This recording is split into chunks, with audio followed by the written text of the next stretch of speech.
Hello and welcome to the April 2021 Global Sources Virtual Summit for Online Sellers.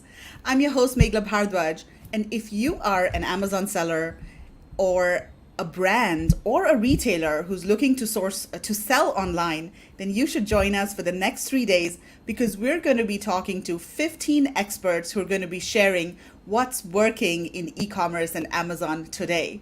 Okay, so what I want to do now is I want to share my screen and just give you an overview of what to expect during this live summit over the next 3 days. So let's get started. All right, welcome to Global Sources Virtual Summit. While I'm doing this presentation, all of you guys watching, let me know in the comments where you are joining us from. Which city are you joining us from? Type it in the comments. Whether you're watching on Facebook or YouTube or LinkedIn, type in the comments where are you joining us from. It's always fun to see where people are from during these live webinars and conferences. Okay, so first of all, I want to tell you guys, if you have not registered for the summit yet, go ahead and register now. It just takes a couple of seconds. Go to this URL right now, globalsources.com/summit, and go register for the summit. The benefit of registering for the summit is that you can download the agenda, you can add the agenda to your calendar, you can also get replays of all of the sessions, and you can most importantly receive all of the slides that our speakers are going to be sharing. So go ahead and register for the summit if you haven't done that already. Okay, so a little bit about the summit that we're going to be hosting over here. So first of all, this is a live summit. It's being streamed on Facebook, LinkedIn, and YouTube on the Global Sources channel. So in case you're on any of these three channels, just look for the Global Sources account or the Global Sources channel there, and you'll be able to find all of these sessions over there. And also, this is a free summit, absolutely free. It's going to be forever free. There are no upsells, downsells, or sign up for full access, nothing of that sort. It's going to be 100% free. So this is going to be a 3-day summit. Today is the first day, and we're going to be going for tomorrow and day after as well. We've got a total of 15 speakers who are going to be joining us. There are 15 presentations, and there's more than 13 hours of content. That's a lot of content. I'm going to be tired by the end of 3 days. Okay. Most importantly, this is a live summit. Most of the other conferences, e-com conferences out there are usually recorded. They're not held live, but this is absolutely live. So take advantage of the fact that it's live. Ask questions from the speakers when they are presenting. Engage with the speakers. Leave your comments, or if you have any suggestions for the speakers, or if you want to just have your say on whatever topic they're talking about, feel free to do that. This is live, so take advantage of that. Okay, who is this summit for? So first of all, it is for Amazon and e-commerce sellers. So if you're an entrepreneurial e-commerce seller, Amazon seller, this is definitely for you. A lot of the topics that we're going to be covering are focused on Amazon because, of course, Amazon is the biggest marketplace out there. It's the fastest growing marketplace, and it's where the biggest opportunity lies for everybody. So first of all, it is definitely for Amazon and e-commerce sellers. Then we also have content for brands who want to sell online. So of course, all brands do want to go and sell on Amazon as well. So this is definitely for brands. You also might be a physical retailer or brick and mortar retailer who wants to expand online. E-commerce, of course, is one of the fastest growing industries. And in 2020, there was such a boom in e-commerce sales around the world. So everybody wants to sell online and go into e-commerce. So if you have a product-based business, if you're sourcing private label products from China and Asia and you want to sell online, then this summit is for you. Here are some topic highlights or highlights from the agenda and some of the key topics that we're going to be covering. So one of the main things that we're going to be focusing on during the summit is what's new in sourcing and e-commerce in 2021 and beyond. Our first presentation is going to be State of E-commerce 2021 and what are some of the big trends impacting the industry.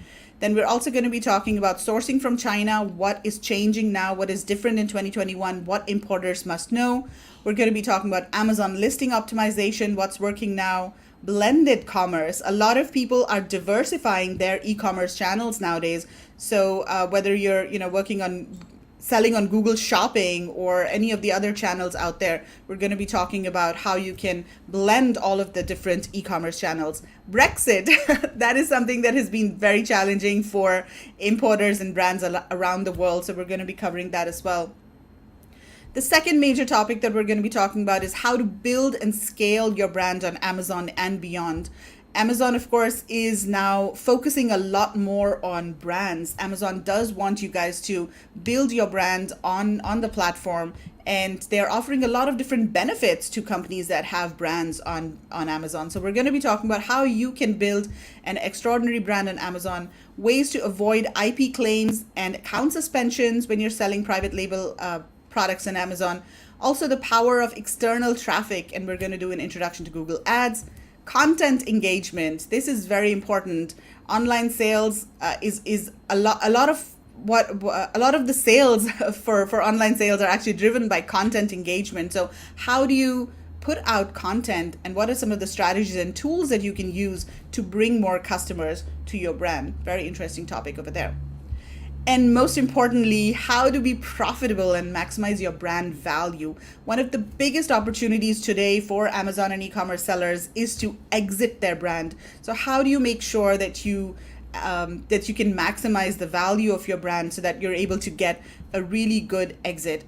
So we're going to be talking about why you're not profitable on Amazon, how to maximize the valuation of your e-commerce brand, how to make competition irrelevant by adding a cause to your business. And this is a topic that's very close to my heart as well. Definitely don't miss this topic. It's a very different way of looking at brand building.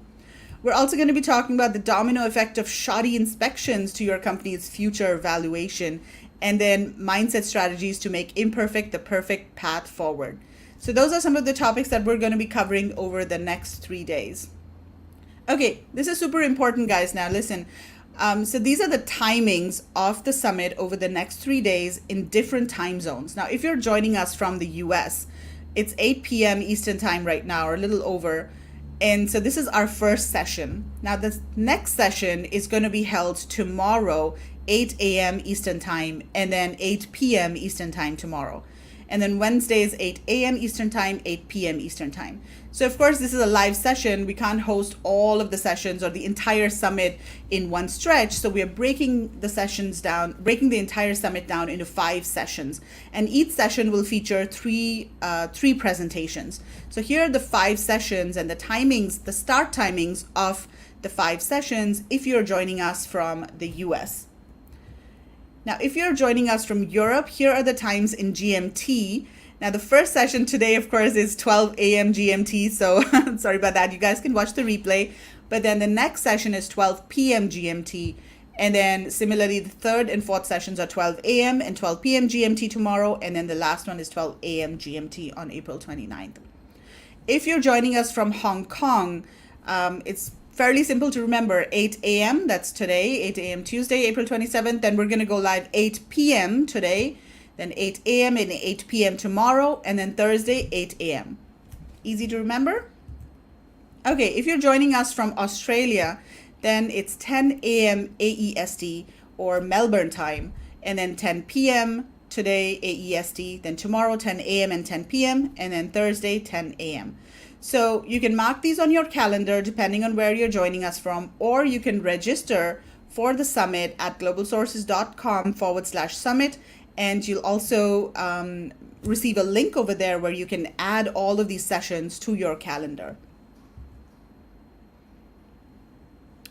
Okay, who are some of the speakers at this conference? So as I mentioned, there are about 15 speakers that we have in the conference. Most of them are experienced Amazon and e-commerce sellers. A lot of them are e-commerce experts, sourcing industry specialists, and marketing and branding experts. So we've tried to get experts and speakers who really specialize in their fields and are really good at what they do. There's not going to be any promotional content or any, salesy presentations. You can be definitely sure of that. It's all informational and very, very educational. Okay, speaker highlights. So this font is a little small. I hope you guys can read it. Just a couple of speakers that I wanted to highlight. And you can also go to the website, globalsources.com/summit, and check out all the speakers and the agenda there as well. So Mike Jackness is one of our speakers. He's going to be the first speaker, in fact, and he runs multiple e-commerce brands with total revenue of 7 million. Sharon Evan, she's also a very successful Amazon seller from Israel. Zach Franklin is a marketer. John Cavendish, he's a 7-figure seller. Francois Jaffres specializes in sourcing and logistics. Cameron Allen, he's a transformation coach. Devir Cohen, he's also a very successful seller from Israel. Chris Thomas from Australia. Kushal Patel from Singapore. He's an Amazon brands aggregator. You definitely don't want to miss Kushal's presentation if you are thinking of building a brand to eventually exit it. So those are some of the speakers that we're going to be featuring. Okay, now before I invite our first speaker, I also want to talk a little bit about what does Global Sources do. A lot of people over here might not be familiar with what exactly Global Sources does. So I'm going to play a short video to tell you guys a little bit about what Global Sources does. And while the video is playing, can I ask people over here to type in the comments if you have used Global Sources before for your sourcing. So type in yes if you have used the Global Sources website, or if you have visited one of our shows. Type in yes in the comments. And let's take a look at this video real quick over here.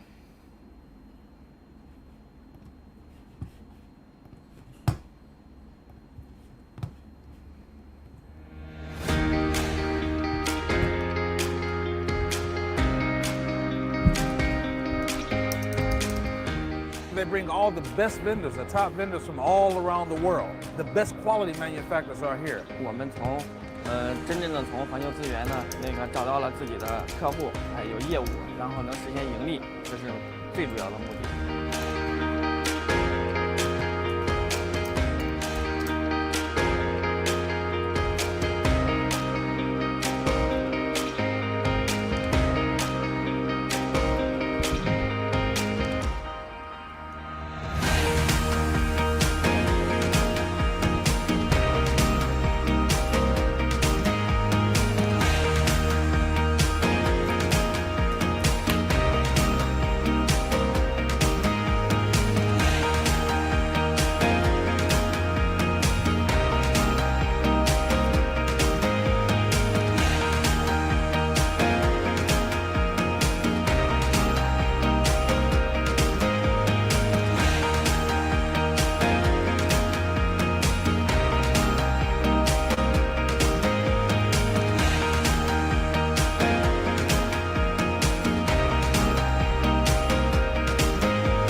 Okay, great. So that was a presentation about Global Sources, just talking a little bit about what Global Sources does.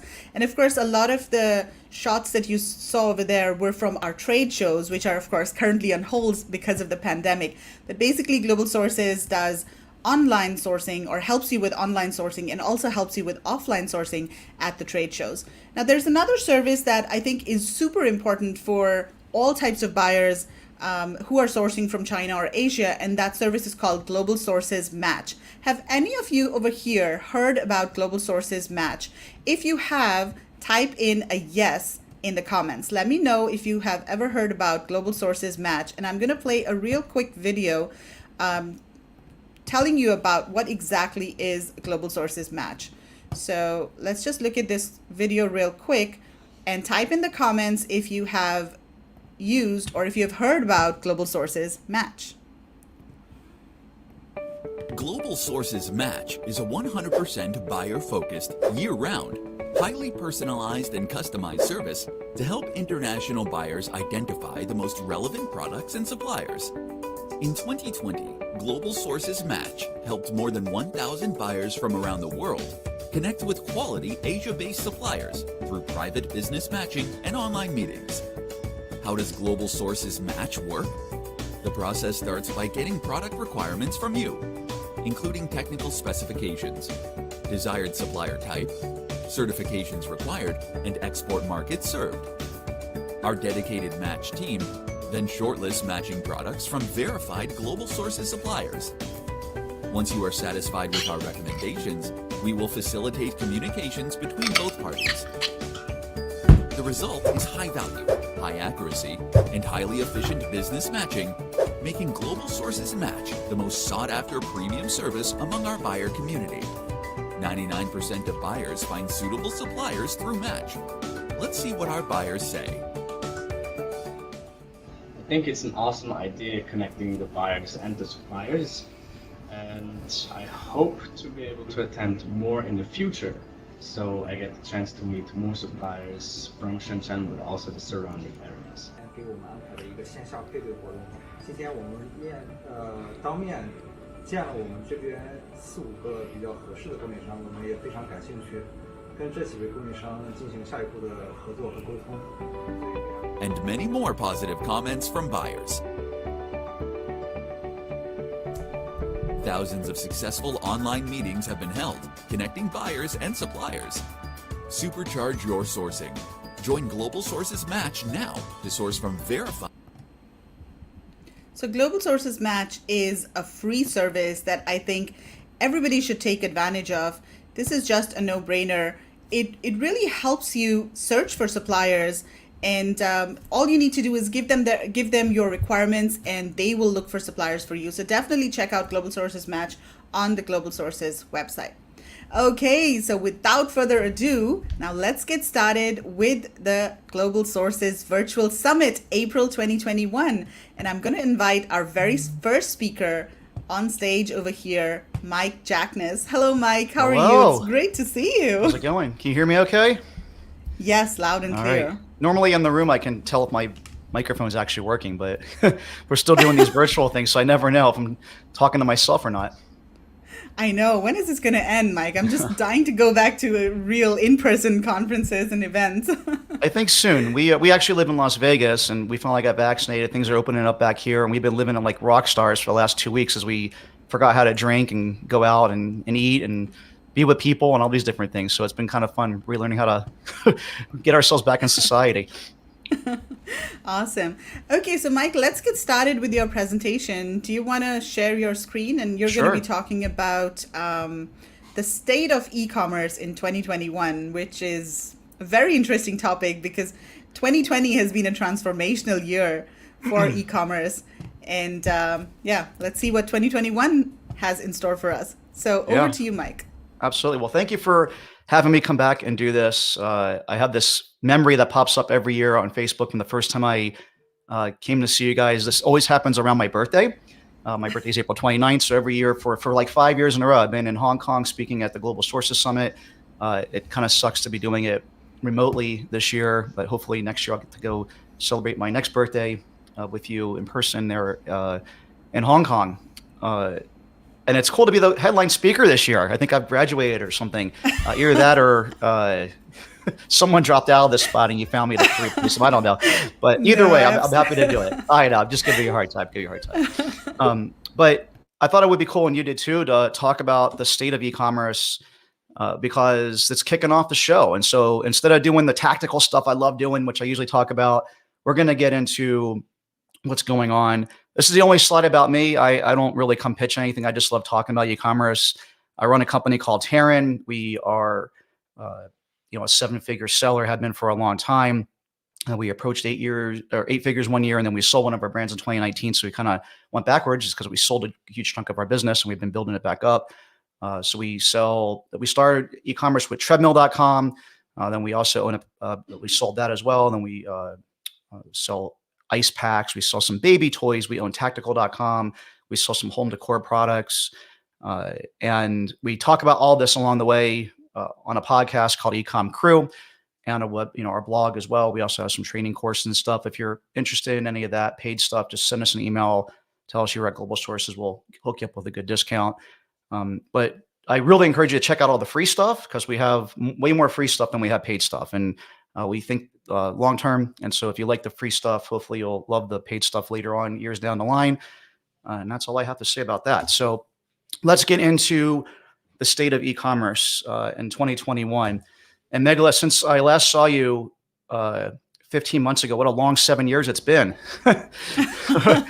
It's been crazy.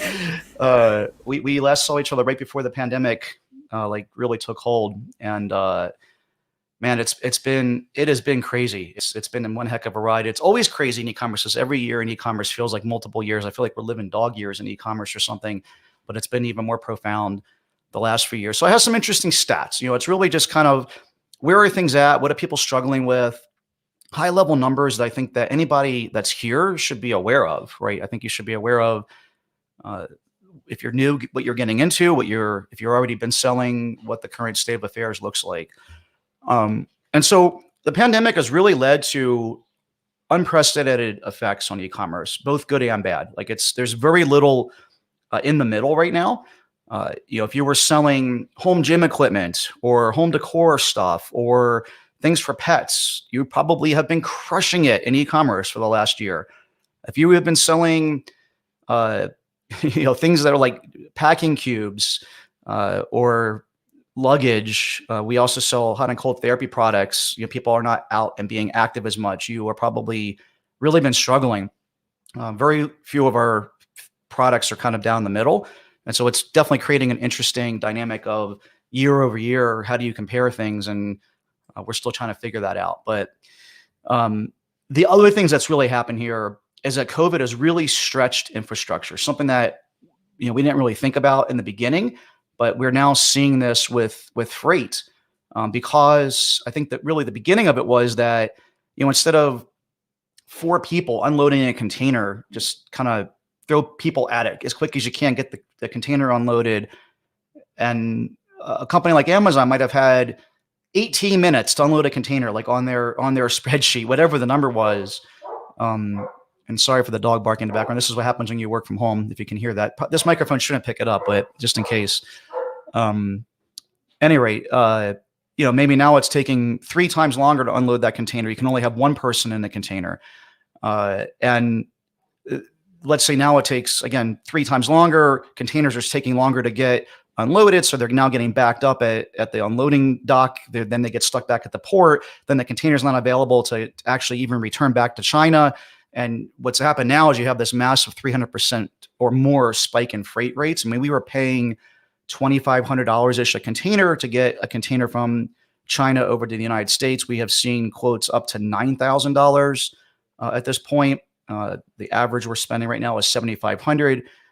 This adds somewhere between 25 to 50 cents, sometimes even $1 per widget more per everything that we're selling. And that adds quite a bit of expense to our bottom line. And we're not in a position yet to really raise our prices to counteract this. So it's just really coming out of our pocket.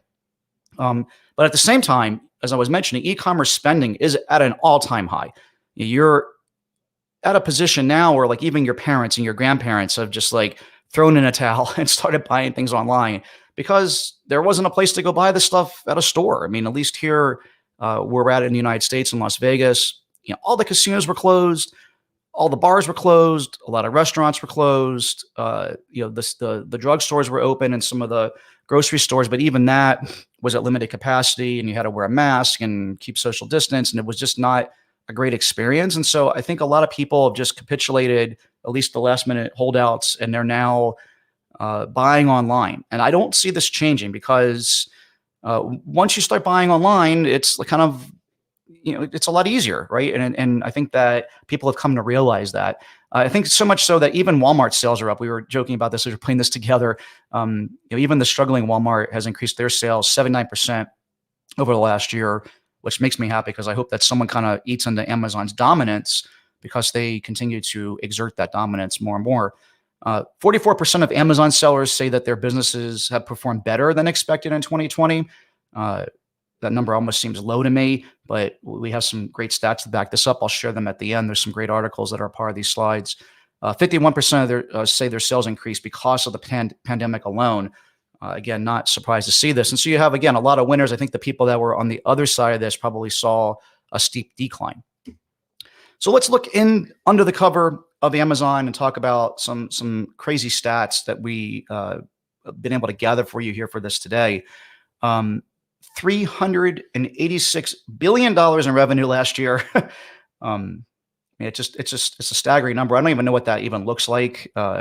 It's a lot of iPhone cables and cases or whatever other stuff gets sold on Amazon. They're up 38% year over year. This number is insane. You know, if you think about billion-dollar companies, they aim to be 3%, 4%, maybe 5% up year over year. That's a huge win for them. And when you get to this size, to be a $300 billion company or a $250 million company, whatever they were at the time, and then grow 38% is pretty amazing. There's also 1.9 million active sellers on Amazon now. There's something like 9 million accounts, but active sellers, 1.9 million. So there's a lot of competitors, a lot more competitors than there were when I first started coming to speak at Global Sources over 5 years ago. And so the landscape is changing. A lot of you might be new. You're all getting into it. And there's a reason for this. We'll talk a little bit about it. But still, even with all the heartaches, Amazon is still a great place to be starting a business because you can do that at home in your underwear and compete against other people doing that versus having to actually put on a suit and go to work and have a regular day job.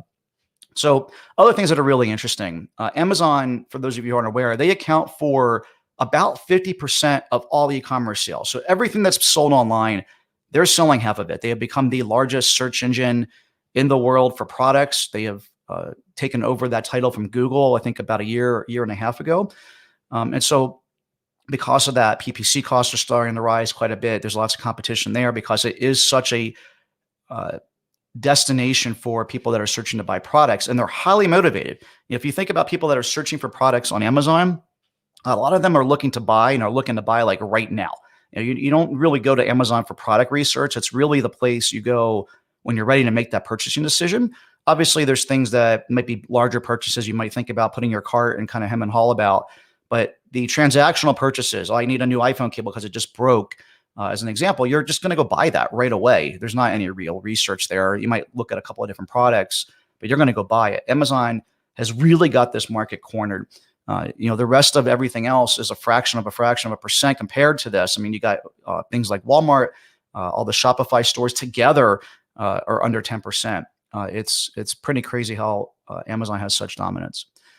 There are 100 countries, over 100 countries that Amazon is now selling into. I'm a world traveler. I've been to 56 countries as of recording this. I believe there's 193 in the world that I'm trying to cross off, depending on who you talk to and where you're at.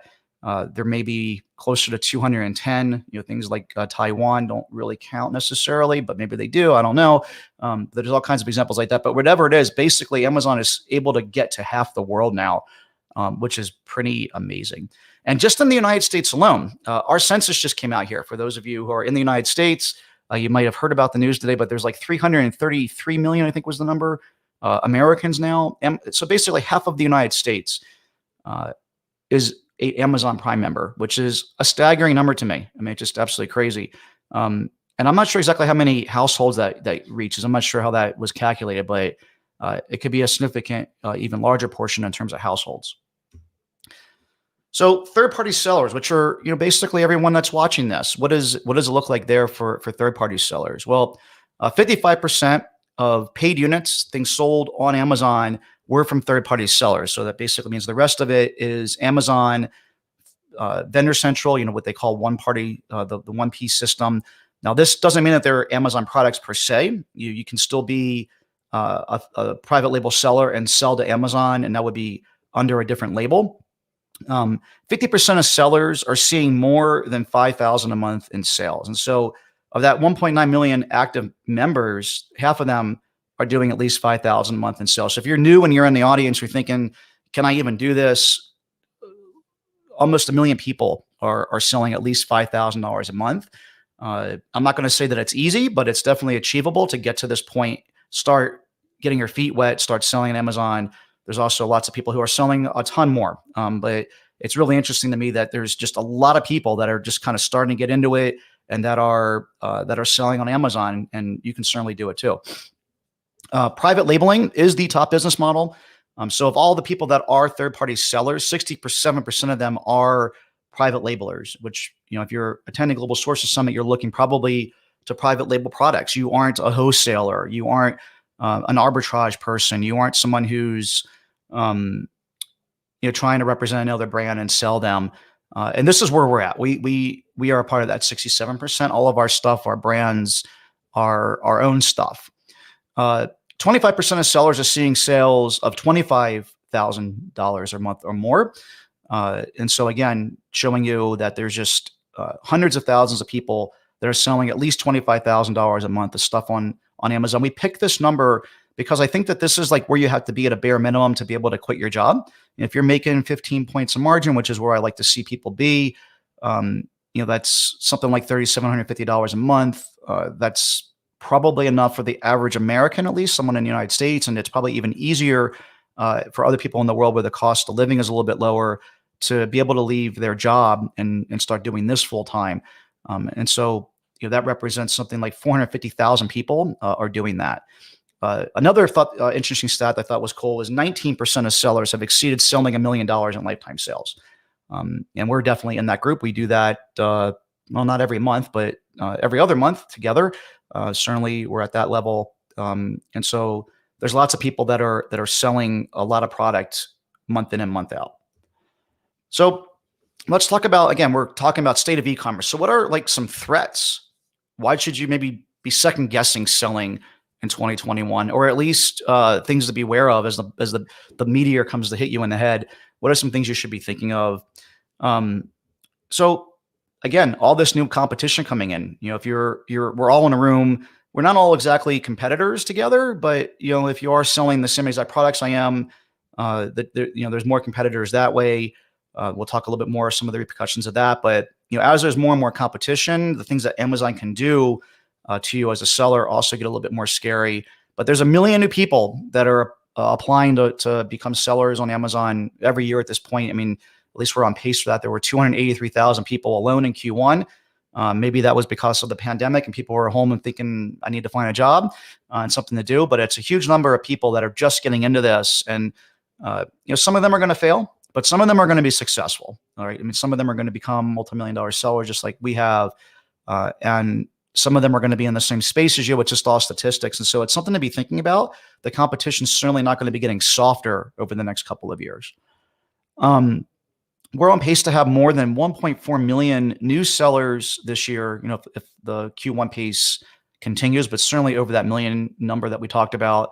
42% more brands are selling on Amazon now compared to before COVID. So compared to this time a year ago, or this time a year ago and a month or two before that, so let's say 14 months ago, there are 42% more brands on Amazon selling the same products. And so again, competition certainly has gotten a lot more difficult. So what that looks like is if we had 10 competitors before, now we have 14. It's just getting more and more difficult. Again, this is an Asian conference. There's a lot of people in China. I'm sure a lot of people in China are attending this right now. And there are over 200,000 Chinese businesses currently selling on Amazon, and that is certainly expected to rise. You have also people like Walmart opening their doors to international sellers, which I think will allow more Chinese sellers to come in. And just quite frankly, as someone that has spent a lot of time in Asia, someone who was married to a Chinese wife, that has been a U.S. citizen now for 30-something years. She came here when she was quite young. I look at the work ethic and just the way people are in the United States versus China, and people in China, still are very much more willing to work 12-hour days, 6 days a week, and the cost of living is less, and the cost of employees is less. And so, I perceive this to be just a bigger threat as you get harder working people who can put together cheaper staffs and who are more directly connected to supply chain. It might even be the supply chain directly themselves. This is kind of scary as this number continues to expand. The other thing that's going to be more and more difficult is that ads this year are going to really get flipped on their head. iOS 14.1 0.5, I believe is the exact version, is coming out imminently. I think it actually came out this week. We've already completely changed our Facebook advertising structure at this point. It's getting more and more difficult. And so we've talked a lot about in previous conferences, and I think there's replays of this where we would run Facebook ads for giveaways or to landing pages or things to build our list, which we're still really big on. We'll talk a little bit about that here, but that's going to get more and more difficult. It's harder. It's going to get harder and harder to target. The cost of doing this is going to continue to rise, not just because of the Facebook and Apple feud, but because there's just more and more competition. So you have like everything that could go wrong in terms of that going wrong, which is going to make it more and more expensive. It's also getting more and more difficult to accumulate reviews on Amazon as you launch new products. Boy, do I miss the days of, I think the first presentation I saw at Global Sources was like, here's how to offer incentivized reviews. And you'll get a review that looks like something like, I got this product for free just for off, but in exchange for an honest review or whatever the exact verbiage was there. That was amazing. I felt like I could put anything up on Amazon and launch it and sell in that environment. But it's gotten way more difficult now. The number of ways you can do this now have shrank. And the thing that really sucks is when you get a negative review, that 1-star review that really grinds your gears because it's not true. And you would have been so happy to just offer the customer a replacement or work with them, but Amazon won't let you contact them. That's becoming more and more prevalent. There's fewer and fewer ways to actually figure out who left that review. And it's just unfortunate. So this is something also to keep in mind over the next year and plus to come. And let me tell you something, man. Amazon has become a bigger and bigger pain. It is that girlfriend that you love to hate or significant other you love to hate. Man, it is tough.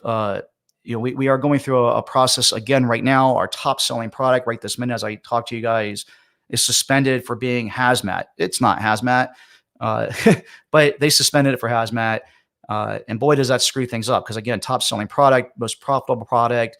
This is a product that we're bringing in a container full per month. So we have a container of this stuff sitting in a warehouse now in California waiting to go onto Amazon. There's another container on the water. We've already placed an order for more of that's in our factory. We can't stop any of that. But meanwhile, we're not collecting the sales. We still have to pay storage fees to Amazon. We're 99% sure, just like this has happened 20 times in the past to us, that this will get rectified over time. But the support that you get from Amazon along the way, even as a multi-million-dollar seller to get this fixed, is laughably bad. And I don't see this getting any better anytime soon. On top of this, you're also dealing now with black hat sellers. Many of you that are watching may be that group.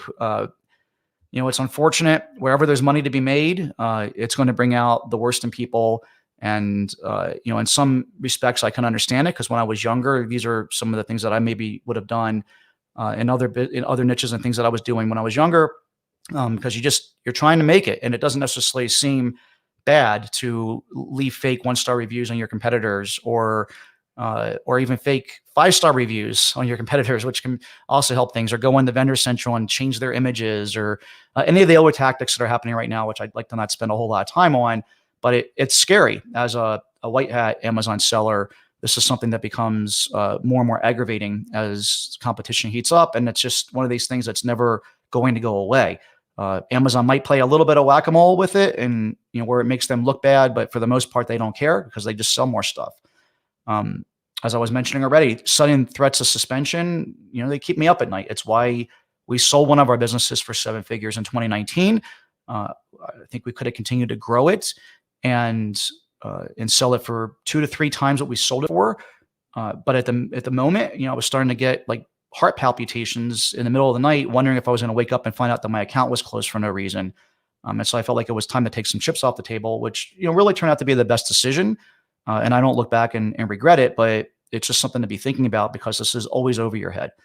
The other thing that's really frustrating is, Amazon continues to copy third-party sellers' products like ours, and then directly compete against us. So this is something that has happened to us. Actually, the product that I'm specifically talking about right now that they flagged as hazmat is a product that we've been selling for about almost 5 years. We've sold millions of dollars of it, literally millions of dollars of this product. It's a very successful product. Amazon thought it was so successful that they would copy it themselves. I guess they weren't capturing enough of our sales because they flagged ours as hazmat, put us in the doghouse while they continue to sell theirs. And now I get to look at their graph in Helium 10 going up and to the right while mine's at 0. And so this is more and more frustrating and a bigger and bigger concern, because when Amazon comes to beat you, they will beat you.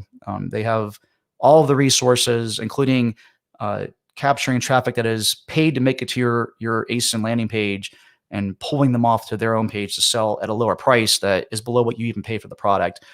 This is the type of tactic you have to worry about on Amazon, and there's not much you can do about it. It's something you have to kind of accept as you sell on there. But again, we continue to sell on there because even with all this said, it's still an amazing opportunity, which is kind of crazy. So as I mentioned just a second ago there, leading into, let's talk about some of the good news. I like to save the good news for last, as I'm more of a upbeat, positive type person. Amazon, oops, I just went backwards. Amazon's still big and getting bigger. This is not the type of industry where in the foreseeable future, things are going to go backwards. E-commerce sales are not going to shrink. More people are opting for the convenience of shopping online versus the cheapest priced items. So I think that margins might start to actually go up in e-commerce over time, because again, I'd rather pay $1 or $2 more for something that I'm willing to wait a day for, that I need kind of urgently, but not right this minute. The only time I ever go to a brick and mortar store right now is if it's something that like I need in the next hour. Like I've run out of paper all of a sudden and I need to print this contract to sign for $1 million deal. I'm going to go down to Staples and find some paper.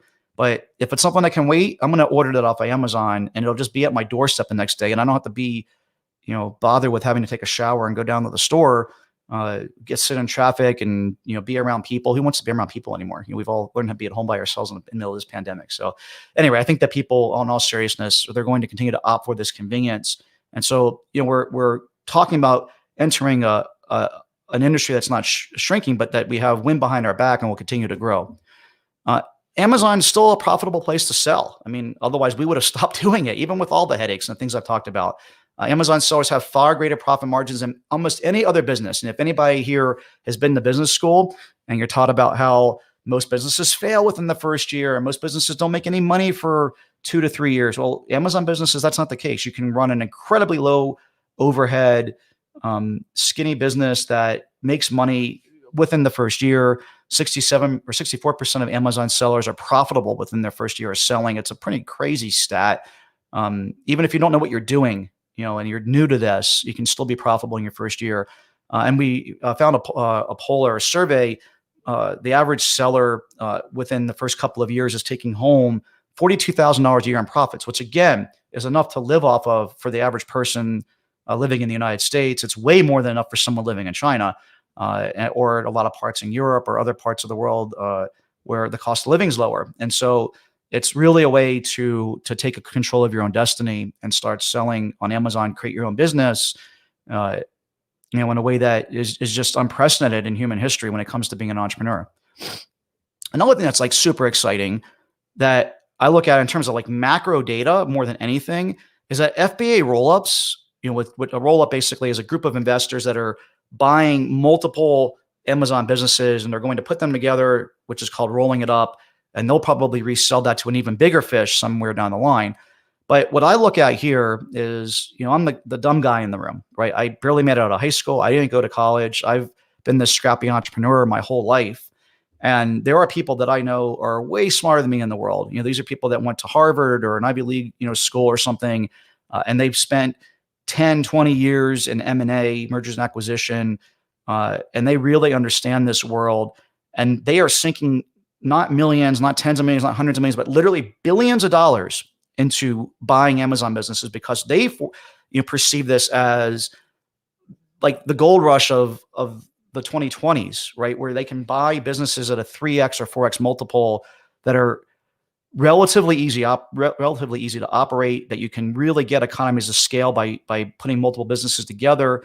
And, it's a better return on money than almost anything else that they can be doing with their investors' money. And so people are flooding into this. Now, it also worries me when you have this many people flooding into something like this, that there's always some type of repercussion that you don't foresee. But at least for the short term, it means that we're all going to be able to sell our businesses for more. It means that, there's an opportunity to build something and have a great exit. And that means that even with all the challenges that I was kind of mentioning, that none of that matters. It's still an amazing open sea opportunity out there. And there's some pretty crazy stats. Thrasio has raised $1.7 billion. I mean, that number is staggering to me. I know 4 people personally who have sold their businesses to Thrasio within the last 18 months. There's Berlin Brands Group, Heyday, Branded. These are just examples of a couple others that are 100 million plus all around the world, Germany and France, US. There's ones in Asia, obviously. I'm starting to get cold emails from at least one of these types of brands per week, if not 2 or 3. It's crazy. We'd love to buy your brand. And they're trying to get ahead of even having to be involved with a broker. I mean, it's almost like the US housing market right now where there's like multiple offers on brands being sold. It's just, there's a frenzy. And so that to me bodes really well for our industry. And so what are these guys looking for? I think that the idea here is to really look at what they're looking for and build a business around that. So first and foremost, they're looking for a private label brand. They're not buying wholesalers, arbitrageurs, or anything like that. They want people who have their own brand, that they're in brand registry. They have a trademark and some sort of intellectual property along those lines, and they have some history. And that's what they're looking for. They're also looking for somebody who's mostly on Amazon. And so, while non-roll-up companies look for off Amazon sales as a positive, these roll-up companies want these highly concentrated Amazon businesses because they can roll them up easily into their portfolio. They're also looking for good margins. I mentioned earlier, you should really be at least 15% margins. These guys won't even consider something that has less than 10%. It leaves no room for error. But if you're selling $100,000 worth of stuff and you aren't making at least $150,000, the first thing you should look at is how to get your business more profitable, and then worry about the next thing you're going to sell. And that just kind of goes without saying at this point. They're also looking for brands that don't have a lot of complications. They don't want an in-house warehouse where there's like a bunch of people sewing or doing customization or things like that. They want things that are going to work well with 3PL logistics services, where the supply chain's super simple. They're looking for simplicity over complexity. There's still people out there looking for these other things, but in terms of what these FBA roll-up guys are looking for, it's the stuff that's going to roll up easily into their existing organization. And there's tons of businesses like this. Again, we already operate 4 brands like this right now ourselves, selling millions of dollars a year worth of stuff. We're the perfect target, which is why we're getting tons of cold emails. It's just that I'm not in any particular mood to sell our business right now because we're continuing to grow. And I think it's a great opportunity, even with all the frustrations. It still keeps me up at night. It is frustrating as hell. But let me tell you something. Everything's frustrating. I've been in business for myself since I was 18. And there's never been anything that I've done that was easy. If it was easy, everybody else would be doing it. So there's always going to be something that's complicated and frustrating. And in this case, those are the things that are kind of frustrating. They look to see if there's any black hat tactics being done. if you're a black hat seller, they're going to know it and they're going to want nothing to do with you. They're going to just immediately run the other direction, because that means that during the next, sorry, I just need a lozenge. It's my throat's been like itchy here. It's like so dry in Las Vegas that it's really hard to talk for any length of time. It makes your throat dry. So I apologize for that. But yeah, they're looking for people who aren't black hat sellers. They don't want to take a chance of dropping $1 million, $5 million, $10 million in your business. And then 6 months later, when Amazon does their next rollout of the things they're going to do to ban sellers that have done black hat tactics in the past, to be something that they get swept into as well. And so they're going to stay away from that. And they're also looking for things that aren't a fad. If you have something that is, like a fidget spinner, they aren't going to buy that. They'll do seasonal businesses. If you sell Christmas lights and you've been doing that for 3 or 4 years, and that's a super seasonal business, they'll do that. No problem there. But if it's a fidget spinner, it's something that's clearly like was not a business 6 months ago and is now the number one selling thing on Amazon. And the tea leaves are out there that it's not going to be the biggest selling thing next month. There's a good chance that that's something they won't be interested in as well. All right, so things you can do that aren't black hat.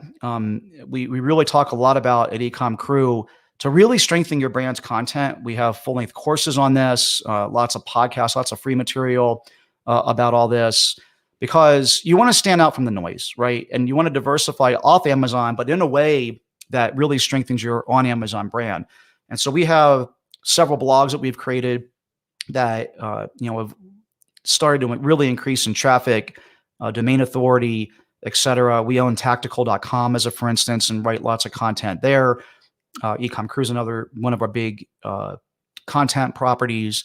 But the idea is to rank for top of funnel content, things that people are searching for in the tactical space, in the prepping space, in the survival space, get them on an email list, market to them over a long period of time, have reviews for like what are the best tactical flashlights or the best tactical backpacks, whatever it might be, and then rank your product number one. And so if thousands of people are coming to your page every month and they see these reviews and articles and they can click on yours and end up at a place where they're now on your product on Amazon, that's a hell of an asset to have. Completely white hat, right? So you don't have to worry about Amazon banning this. In fact, Amazon loves outside traffic. It's one of their biggest changes to their algorithm that we have been able to identify, where they really are overvaluing outside traffic because it's really hard to game. When you see a lot of organic traffic coming from lots of IP addresses from a particular article, that's a really, and making purchases, that's the key. Then there's probably something to it. If other people are out there talking about it, then it's probably more in demand than the other things that don't have those signals. And so we love doing this. We love working with influencers and other things that can send outside traffic. And the cool thing about that is such a day where you don't want to sell on Amazon anymore. I know it seems crazy to think about right now, but you could send that traffic to your own store or to Walmart or to Etsy or to Howls or whatever other platform, Chewy, whatever other thing you might be, whatever niche you're in, whatever else might be out there. There could be other opportunities for you. And I really implore people to stay away from black hat tactics. I know it's enticing. I'm not saying that we've never dabbled in some of this stuff ourselves because it is really kind of, juicy, but all of these things are things that work right now, not things that will work long-term. Amazon will play whack-a-mole and all of a sudden one day you're gonna be like, oh, I wish I didn't, do that, whatever it might be. If you spend your time and energy doing the long-term stuff, then you don't have to be switching from black hat tactic to black hat tactic week to week or month to month, year to year, whatever it might be. None of this stuff ever works long-term, ever. Like there's no black hat tactic that was going around in 2015 that still works today. It's always something different. But if you were doing all the white hat stuff, making really great products and building content sites and having outside traffic and really working on your brand, all that stuff still works. It just takes longer to see the results. And so I would encourage people to do that. I think it's a trend that's going to continue to happen. I think Amazon's going to be forced to deal with more and more black hat type stuff down the road because it's a lot of it looks bad publicly and not something that they really care about. So again, just send some external traffic to Amazon. You can do this with building a blog. You can do paid sponsor content on blogs. You can hire influencers, all kinds of ways to do this. But really seems to be the trend that's working well right now in e-commerce. We've been doing this for a couple of years now. I'm really happy that we've invested the effort into this because it's really starting to pay off in a huge way for us, which is super exciting. But again, it does take time to build up. All right. That is all my time for today. I have included a list of articles. I think Meghla is going to circulate these slides. I'm pretty biased to the first three. Those are articles that we wrote on the Ecom Crew, but there's some really great stuff out there. I highly encourage you, especially to check out the E-commerce Fuel, e-commerce trends article. It's my buddy Andrew Darian, who I've become really good friends with over the years, who runs E-commerce Fuel, puts together an annual e-commerce survey. There's some awesome data in there. And my other good friend, Greg Mercer, who owns Jungle Scout, they have also started to put together a similar report that's kind of on steroids. I mean, he's really crushed it over there, but that's specifically geared towards Amazon. So a lot of these stats came out of there, but almost all these stats came from one of these articles. And so if you're looking for more information about where e-commerce is and where it might be going, hopefully you'll find all this information helpful. Yeah, thanks a lot for that, Mike. I'm just going to remove your slides from the screen. Go for it. So yeah, that was a really good overview of where we are, in terms of Amazon and e-commerce today. So thanks a lot for that. So guys, if you have any questions for Mike, type them in the comments now, whether you're watching from YouTube, Facebook, LinkedIn, type in your comments. We'll be able to address them, and Mike will be able to answer your questions. So yeah, Mike, I think, diversification, that's probably a strategy that you are also looking at nowadays. I mean, you mentioned Walmart and some of the other marketplaces that are getting popular. So, but how soon do you think people should think about diversifying off of Amazon? Or is it something that, they don't need to worry about for the next couple of years? Or is it something that people should start thinking about now? Yeah, I'm of the opinion that it really comes down to the size of your business, right? So, I mean, if you have $1 million business, it might be time to start thinking about some diversification. If you are selling $10,000 a month, just focus on what you're doing. You have to realize that someone like me, who's again, getting back to the point where we're getting close to hitting 8 figures again, we have a team of 26 people. They can do all this stuff. It's just we have the manpower to be out there. But like almost everyone here, I started as a solopreneur. And as a solopreneur, there's only so much time, even as a larger company, which I've been struggling with mightily, but it's even worse as a solopreneur. And so you can get off in the weeds selling $10 of stuff on Walmart and $20 worth of stuff a month on eBay and suck up a bunch of your time because you heard someone talking about it. I think that's just a bad use of time. I think that when you it's kind of like life insurance. If you are working a minimum wage job, you probably don't have a whole lot of life insurance. But if you are, a stockbroker on Wall Street that's making a lot of money, you might have $1 million, $5 million or whatever life insurance. And so I think that like diversification is similar to those types of insurance policies where as you get bigger, it starts to make sense to diversify in some ways by either having more brands or other platforms, whatever it might be. And so for us, we've gotten to a point where we've done all of those things, but we did them one step at a time as we got larger. Right. Have you started selling on Walmart.com yet? We do sell on Walmart. It's like a fraction of our sales. But we are at a point where I feel like it is worth the time. I think that Walmart will. I think that Amazon's going to have kind of a day of reckoning. The court of public opinion can be very tough, and I think that as more and more of these stories get out about how they treat their employees and how they treat their sellers, it's going to start looking bad. It's similar to what happened to Walmart. Ironically, Walmart's now kind of like gotten back in some good graces, but Walmart had a really bad reputation, at least in the United States, of coming into a small town, wiping out all the small businesses, paying their employees substandard wages, not giving them full 30-hour work weeks so they can get benefits, et cetera, et cetera. Over time, Walmart has started to correct some of that stuff because it just looked bad. A lot of people were not shopping at Walmart any longer. I think Amazon's going to face some of this. And in that turmoil, if and when it happens, I think that other companies like Walmart, I think maybe Shopify has some potential. I think that Shopify is going to have a platform where like all the Shopify sellers stuff is like available in one spot in one store, where the sellers are taken care of better. As these types of things happen, I think you might see a shift. And so I think that if you're an early adopter to these things, you're going to be in the best position. And so we're just kind of doing it as a trial balloon type of thing. That if and when it becomes bigger, we have the wherewithal to do that, where it doesn't weigh down our team.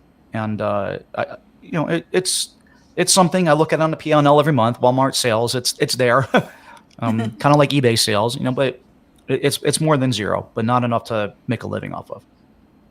Right.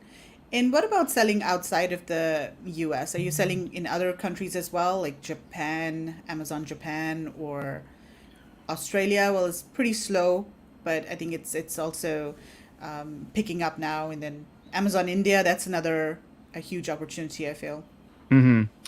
Yeah, so it's interesting. We've regressed. We used to sell in Canada and the UK. We used to have one big conglomerate company that, as I mentioned, was getting close to 8 figures in sales. And so we had enough volume and also we wanted to diversify to make it worth our while to start selling in those 2 jurisdictions. And so the UK, this is before Brexit, got us most of Europe, and Canada obviously did well for us as well. But even still, like looking back at it, for us, with our COG structure and just the cost of freight, we didn't really have enough volume to like ship directly into Canada or directly into the UK. By the time we paid tax prep firms to do everything and started looking at our total all-in cost for everything, we weren't really making any money selling stuff on those platforms. It was, we have this saying, revenues are vanity and profit is sanity. And so, yeah, it looked great. I could say we sold millions of dollars of stuff in Canada and in the UK or the rest of Europe, but we weren't really making any money on it. And so we've really just doubled down on Amazon US for us right now. Now that we sold one of our brands, we got a little bit more wise, and all of our brands are now separate LLCs. So for us to get back into selling internationally, we would have to like have 4 LLCs or companies in the UK and another 4 in Canada, or have like a buying company that like bought from these other 4 companies. And so again, it would just add this other massive level of complexity for us. And it's just something that we've chosen to stay away from and just really double down on the Amazon US stuff, which has always been our bread and butter. And so I'm not advocating everyone out there not selling those platforms. It's certainly, we have a lot of students in our class, even my partner, Dave, who Dave Bryan, who you met several times. He sells on Amazon Canada because he's from Canada and does quite well there. But we've chosen to just stay away from it for now. Okay, cool. Well, definitely, guys, check out Mike's podcast at ecomcrew.com. Really good podcast, a lot of great information. I've been following it for a couple of years now. I listen to it regularly. And definitely check out all of the content that they have on their website as well. A lot of really, really good blogs and free videos and guides. And of course, you have your Ecom Crew Mastermind as well. Do you want to really quick talk a little bit about the Mastermind before we sign off over here? Yeah, we offer a service called Ecom Crew Premium. It's 6 full-length courses that people can watch on their own pace. We also do 2 webinars every month. One's an open Q&A. And so Dave and I will stay on there for as long as it takes to get through all the questions. That's typically somewhere between 2 to 3 hours. It's a long day for us. The other one's a secret sauce webinar. I think Meghla came and did one of those talking about sourcing from India at one point. But we've also had people on there about accounting or mindset and things of that nature. We also offer unlimited email support. So you can email us every day if you want to with a new question. It is either Dave or myself answering that inbox. It is not a VA or some other person like that. We have a Facebook group. It comes with a whole bunch of stuff. So again, if you're interested in that, just email support@ecomcrew.com. Tell them you were at Global Sources, and we'll give you 1/3 off. So it's normally $1,500. So we'll do it for $1,000. But that will be just for like the next week, because we typically never discount it because of all the email support that we do. It actually is quite a bit of work for us. But again, I think if you guys are new and you're just on a small budget, as Meghla said, check out all the free stuff. We have 390 podcast episodes over 5 years now that we've done. There's tons of great content for free on the blog. There's ecomcrew.com/free. Even there's some free courses you can go take. Go take advantage of the free stuff. If you're on a small budget, I encourage you not to waste your money on gurus like us. You can spend that on something like sourcing things from Global Sources and get product in your hands first, and then then we can help you sell it. Awesome. Well, Mike, thank you so much for your time today. It's always a pleasure seeing you and hearing your presentations. Very, very insightful, very, very valuable. So, thanks, Meghla. Yeah. I look forward to giving you a hug in person. Hopefully by next April, we'll get to do that. Thank you, everybody. See lots of great comments here. Appreciate the great comments. Good luck with everybody. Enjoy the Global Sources Summit. Meghla, take good care of everybody. I know. See you, everyone. All right. Take care. Thanks. Bye. Bye-bye. Okay. Oops. There is our next speaker. So let's move on to the next presentation. We've got Sajag Agarwal from Meghla joining us for the next presentation. Hi, Sajag. How are you doing? Hey, Meghla. Thanks so much for having me on. I'm doing well. How about you? I'm doing great. Thank you so much for joining us. So the first presentation at the summit was big picture. Where is e-commerce heading, and where are we now in terms of selling on Amazon and e-commerce? And now we're going to get really into the tactical stuff and how really to improve your business and improve your sales and improve your sourcing. So Sajag, your presentation is all about how to improve the quality of products when you're sourcing. And so let's just get straight into it. I'm going to share your screen, and yeah, let's get into it, Sajag. Awesome. And if I cut out, guys, just excuse me, I have a little bit of a mild cold, but super excited to dive right in. So what I wanted to talk about today was the domino effect of shoddy inspections to your company's future valuation. So we're going to talk a little bit about what companies look at, what buyers look at in your company when it comes to buying, how quality control fits in, and how you can improve your quality control to improve your future valuations. Now, one of the reasons I really wanted to talk about this is that all over the news, everybody's probably been hearing about all these roll-ups like Thrashio, Elevate, and they're raising a lot of money, and a lot of people are building their Amazon brands now to sell, and other online brands. So it's very, very important to have some really solid processes in place moving into a sale and preparing for that even years in advance. So that's what we're going to talk about today. So a little bit about me. This dork over here, apparently, the team left me a note. So a little bit about me. So I used to be a Amazon seller. So I actually started e-commerce about 8-9 years ago, and started originally on eBay, buying wholesale from China, reselling on eBay, and then started working on Amazon. So I built a electronics brand to 2 million a year. We sold a lot of stuff. So we sold electronics, we sold high performance chargers, iPhone cables, cell phone accessories, fabrics, home goods. We sold in a lot of different industries and grew that brand to about 2 million a year. Now, as I was building that brand, we really struggled with quality control. In fact, we worked with quite a few service providers, and we were getting past inspections despite getting defective products. And at the end of the day, ended up actually moving to Shenzhen, China. And I lived in Shenzhen for 6 months, literally doing my own inspections on the ground. I lived out of my factory, essentially. Was going there every single morning, leaving there late at the night, doing my own inspections, watching production, learning how my products were made. And that's when I really started diving deep into the inspections process. And I wanted to figure out why they weren't working for us. And across several years of research and 6 months of living in China, I have some interesting insights to share with you guys today. So what is quality control? Just before we go ahead and get started. And it's a lot more than just looking at cool gadgets and looking at your products all day. So there's actually 4 aspects to quality control. There's product inspections. A lot of you guys are familiar with that. That's when you go physically to your factory, check your products during production or after production. Number 2, you have factory audits. Factory audits are audits on your factory to check, if they're able to produce products, if they have effective quality control systems and things like that in place. And third are lab tests. So for those of you guys that are in the food industries or electronics or industries like that, or even apparel, or you're working in toys, you might have to do lab tests to get safety certificates or things like that. A lot of those lab tests are done one time, which are certifications for certificates. And some of those lab tests are done every order, especially with like food. You might have to test your products every single order. So those are kind of the 4 aspects of quality control. Now, how should quality control inspections help your business specifically? So we're going to focus in on inspections for this presentation.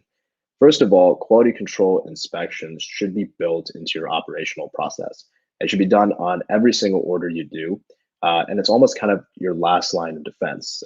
If you catch defective products before your customers do in a pre-shipment inspection, that's going to save you money on returns, warranty claims, and a lot of other stuff as well.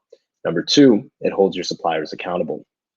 When you do inspections on every single order, it shows your suppliers essentially, hey, we have processes in place, we are checking things, and we are going to make sure that our products are built properly, and there are effective processes in place to catch problems. And 3, it catches problems before your customers do. So you're preventing returns, you're preventing warranty claims, and you're preventing issues from landing up in your customers' feet. So for example, hoverboards. A lot of you guys might have heard about the hoverboard explosions just like a year or 2 ago. A lot of those explosions could have been prevented if they had effective inspections. An effective inspection would have put an over voltage or an overcharging test on that hoverboard during the inspection process, and they would have noticed that, hey, every unit we do this on, or every 2 units we do this on, blows up. So this unit should not have passed inspections, even if it was engineered and passed UL or ETL certification, et cetera, to be a battery, to have these equipment items, these pieces inside of it. And in addition to that, number 4, it's required by most product insurance companies. Now, this is actually really interesting. So a lot of people, when they buy product insurance, they sign off on the insurance, they don't really read into it. And what you'll find out is most product insurance companies require you to have a quality control plan on every single one of your shipments. They expect at some touch point for you to be examining them, for you to be inspecting them to make sure that they're manufactured properly. Now, product insurance companies don't care where you do that. So whether you do that in the States and you have a quality control check right before you ship it from your warehouse over to Amazon or wherever you sell it, or if you do that quality control check in China or at your manufacturer. Now, the key thing is if you do this with your manufacturer, you're catching issues a lot earlier. So if you catch problems, once it reaches your warehouse here in the States, what that means for you is that you've already shipped the products, you've already paid your suppliers for the products, and you're kind of catching the issues a little bit too late to protect yourself financially. Now, product insurance companies don't care because that means, if you catch those problems even later, it means it doesn't go on sale. But if you catch it earlier, it helps you protect yourself financially. And lastly, that brings me to my last point. A good quality control inspection ensures you're not gambling your money, only if it's run effectively. So if you catch your problems on the China side or on the India side or wherever you're manufacturing your products, that helps you ensure that, okay, hey, there's no problems in my order. And when you get those shipped, you can, relax and kind of stay put without worrying that your entire order is just going to come back defective. And when it comes down to inspections and your supply chain, your cost of goods is your largest expense in your business. Similar to kind of how you have a service business and labor is your biggest expense, for e-commerce sellers, your supply chain and your cost of goods are your largest expenses.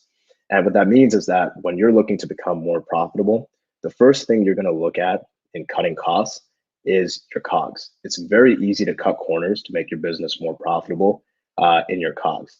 But it's really important to remember that bad operational quality control processes are essentially a ticking time bomb. And we're going to talk about that. And third of all, a bad supply chain is not scalable. So if you have a supply chain that's kind of working, always kind of teetering, you're kind of gambling at all times, it's not really scalable. So if you want to double your production tomorrow, or if you sell your product or you sell your business and they invest a lot of money into the supply chain and into the products to scale, a bad supply chain process and cutting corners on your supply chain means that that inventory is going to come out a little bit shaky. And this is a simple example of that. So if you have about $5,000 of bad products, that can pay for about 7 years of inspections. Now, a lot of you guys might be doing $1 million a year. So what about $50,000 on a bad production run? It's even more. So that goes into kind of some calculations here. So I'll just go over these a little bit roughly. But if you have one batch of products, say, for example, 1,000 units at $10 a unit with a 55% defect rate, that's about 550 defective units. And it's important to remember, quality fade can happen on any order. It can happen suddenly, it can happen gradually. We've had customers who worked with their suppliers for 7 years and didn't have any quality control problems, and then all of a sudden got a year worth of defective inventory. We've also had customers who work with their supplier for just their first order or their second order, and on the other extreme have had a lot of quality control problems. But just 500 defective units with 200 returns, about those 200 returns would cost about $3,750 in this case, which breaks down all the calculations here. And 300 warranty replacements cost about $4,900, almost $5,000, and that's with Filipino-based customer support. We're not even taking into account negative review damage, ranking, lost sales, and that alone totals to about an $8,700 loss. And that's about 29 inspections, or if you do your inspections quarterly, that's about 4 to 7 years of quality control just from one bad order of $5,000. So it's really important to set up your inspections effectively and to catch problems before they get to your customers. If you caught this problem earlier, might have spent $300 on inspection, but you would have saved $9,000 in this example. So let's talk about selling your business. You've been running your business for a couple of years and you decide it's time to sell. And you're ready to retire on a faraway beach with an endless flow of pina coladas. So what now? What does selling a business look like for an ordinary Amazon seller? So there's 3 main things that buyers look for in a business. First of all, they look for profitability. So obviously your business valuation is based on how profitable you are. So if you're a larger business and you're using a multiple, whether it's a yearly multiple,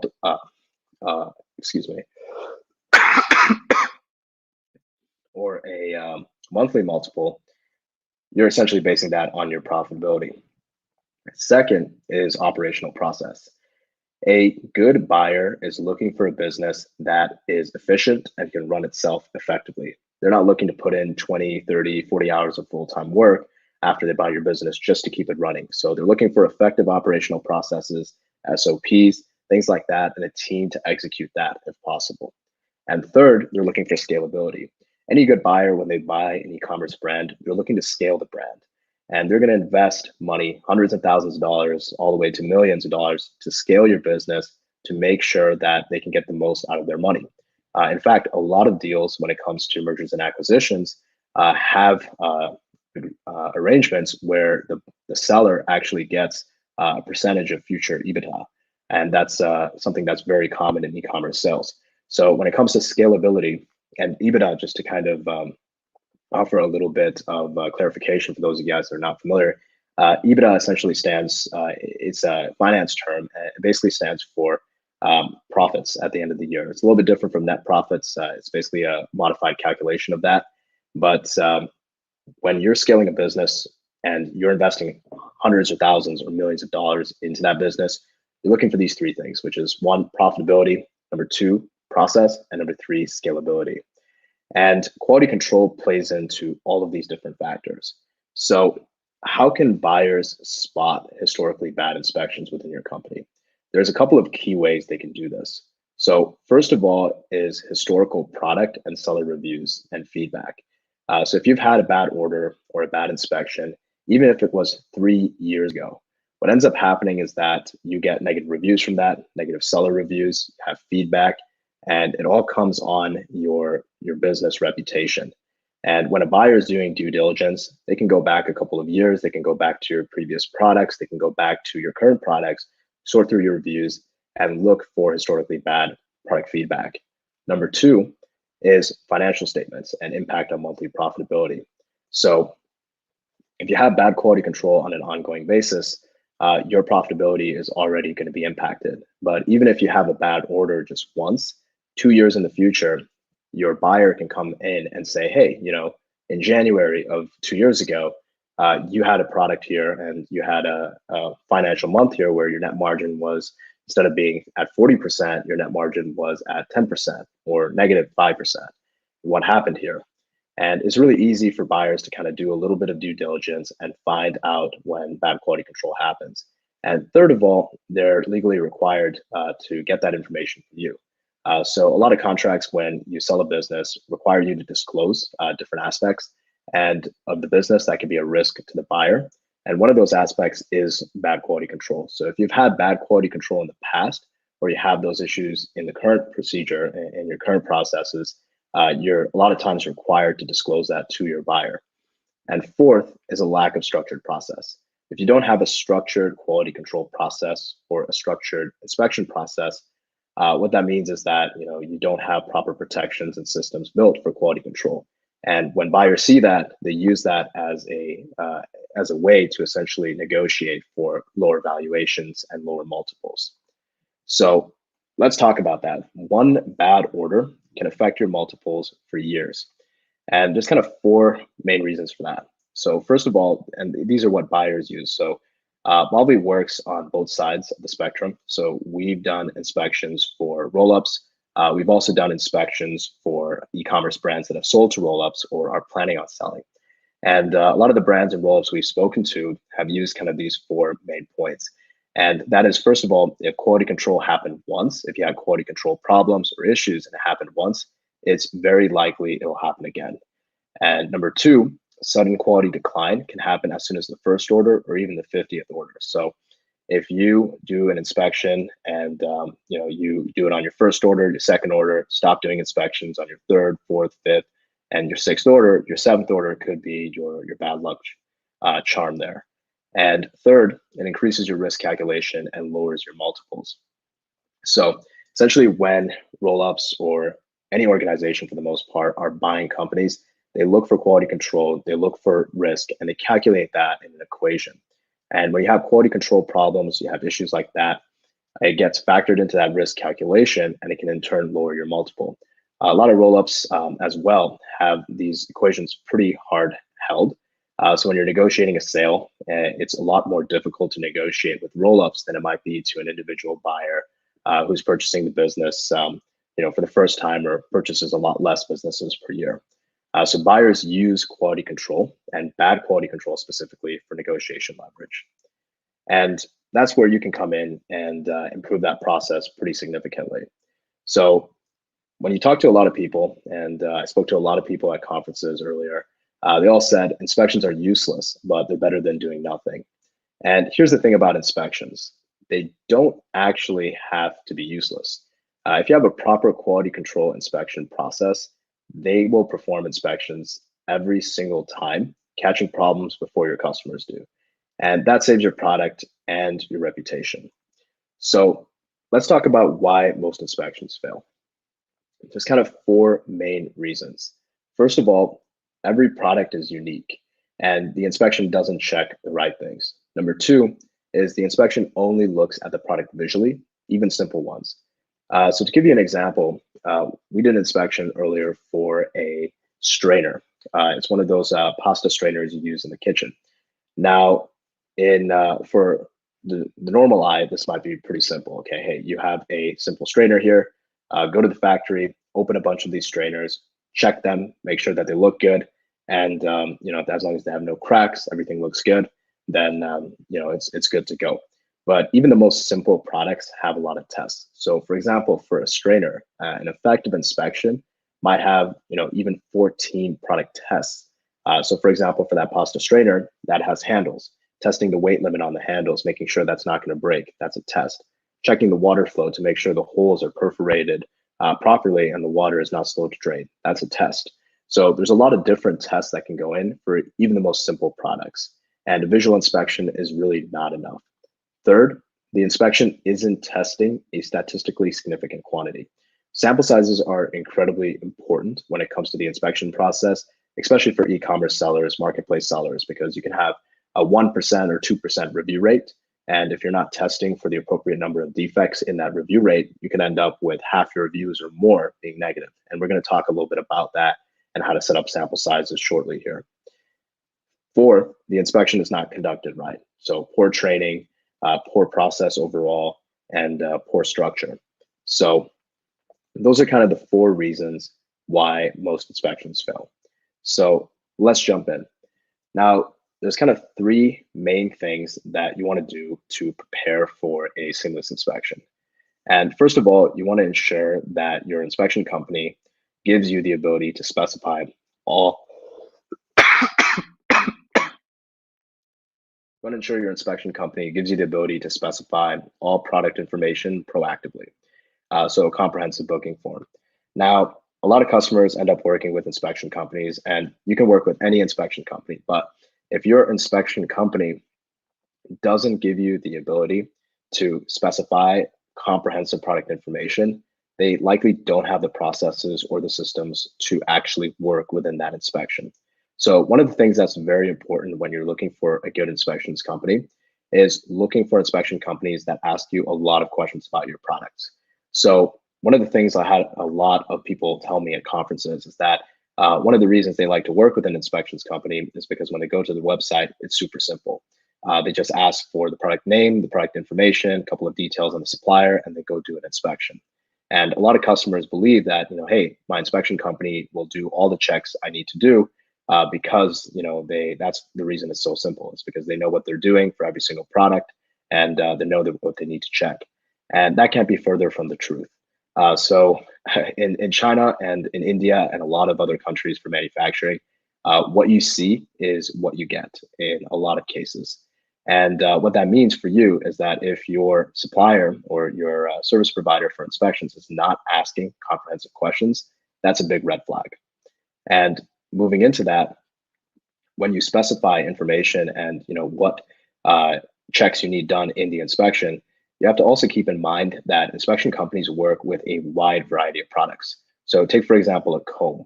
You can have a luxury comb, which could be very solid, could be made out of plastic, but doesn't bend, not flimsy.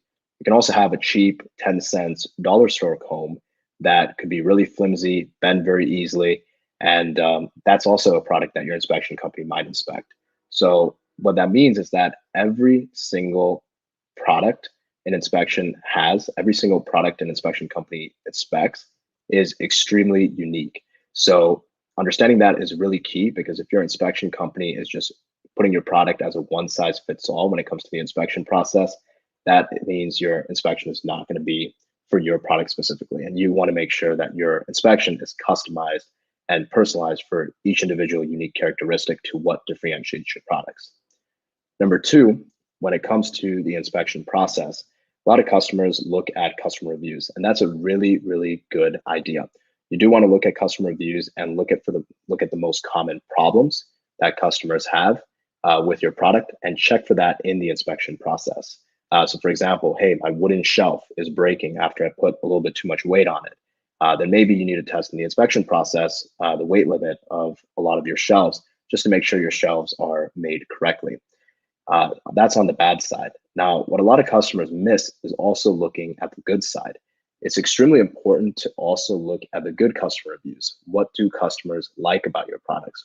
What are things that all your competitors are getting right in regards to their products? And what that means for you is that you can check not only the bad things, but also the good things as far as the inspection process. If you're only checking for the bad things, then when something good goes wrong, you're not going to catch it. So it's extremely important to test for not only the bad reviews that your customers have about your products or your customers' or your competitors' products, but also the good things. And third, lastly, you want to inform your inspection company of all of those different attributes and ensure all aspects of your product are accurately conveyed to your inspection company. So let's talk about how you can do that, first of all, with product tests. So it's incredibly important to think of comprehensive product tests. Now, what a product test is essentially is that an inspection consists of a couple of different parts. It consists of a visual test, which is a visual inspection. It's just going and checking your products visually, making sure that your products are manufactured well. And that's the simplest form of inspection. Any inspection company can do that. The second form of inspection is specifically product tests. Product tests are done on your product, and they likely have their own sample size. Like, you may not be doing product tests on the entire sample size or all products. It might just be on a subset of those products that you check for visual inspection. And those are going to be for function, safety, and wear and tear. We also have other components of the inspection, like a shipping carton inspection, packaging inspection. You can inspect your packaging, production line inspection if it's a mid-production inspection. There's a lot of different things there, but product tests is arguably one of the most important parts of the inspection. So think back to the strainer that I mentioned earlier. Having good and effective product tests ensures that that inspection is effective. It's not enough to just visually check the product. So to come up with product tests, there's a couple of different ways to do this. So first of all, you want to make sure that you're checking for all function aspects, safety, and wear and tear. Those are the three buckets. The easiest way, first of all, to figure out these product tests is research online. And researching online is super easy. Just go online, look at customer reviews, look at tests you can do in the production process or after production to check your products and make sure that they're done effectively. And then one of my favorite ways of actually coming up with a lot of these tests is asking your supplier really hard questions. And this is really effective, especially when you're sourcing. So when you're talking to 10, 15 different suppliers, all of these different suppliers are asking, okay, hey, we want you to manufacture with us. They're trying to sell you on their process. They're trying to sell you on their facility. That's the best time to ask these questions. But you can ask them things like, how do you manage quality control for X products? What are quality control checkpoints in the production process? For electronic products and other types of more technical products, you can ask them if they have a lab on site. And you can even ask them, do your R&D engineers get involved at all during the production process? And that's going to give you a lot of information into how your factory runs production. So for example, for electronics product or any product, in fact, there should be multiple quality control checkpoints in the production process. And for electronic products also, it's not uncommon that there are spot checks where they pull out specific products out of the production process, send them over to the labs where their engineers will do spot checks on them and make sure that they pass all the appropriate checks.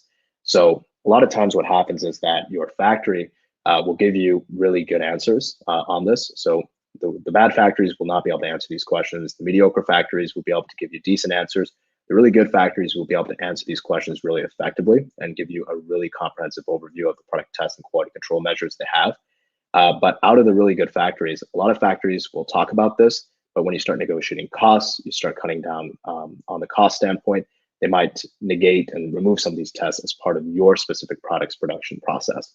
So it's very important to check and do those inspections regardless, and make sure that the factory is executing on those tests during the production process, and then verifying that with your inspection. So that's a little bit on the product test side of things. And we have a bunch more questions on our guide, 10 or 20 more. And lastly, what I want to talk about is effective sample sizes. Now, sample sizes is something that a lot of people have a little bit of confusion on or don't really know about. So I really wanted to touch base on this and really dive in. So what a lot of customers do when it comes to inspections is they have this misconception that inspectors should be testing a percentage of their products. And that is true. You do want to be testing a percentage of your products, but determining the percentage is not on a consistent basis. So instead, what you want to be using is a statistical model. And essentially what a statistical model looks at is it looks at the least number of units you can test in a production order while still being statistically significant of the entire production order.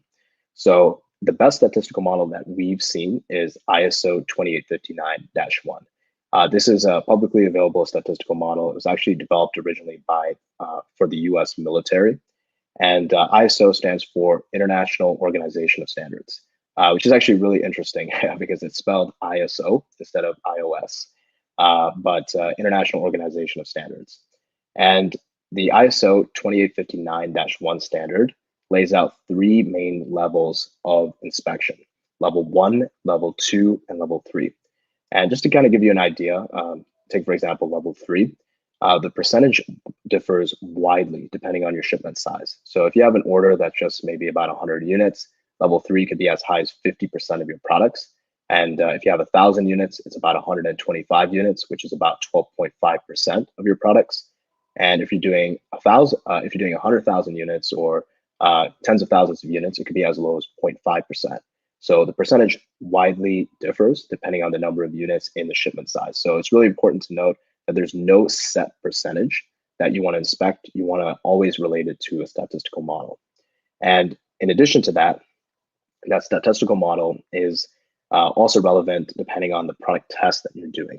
So if you're looking for defects under 5%, then a level 1 inspection might make sense. So just to kind of lay this out, level 1 is the least statistically significant. So take, for example, 1,000 units, level 1 inspection is about 32 units.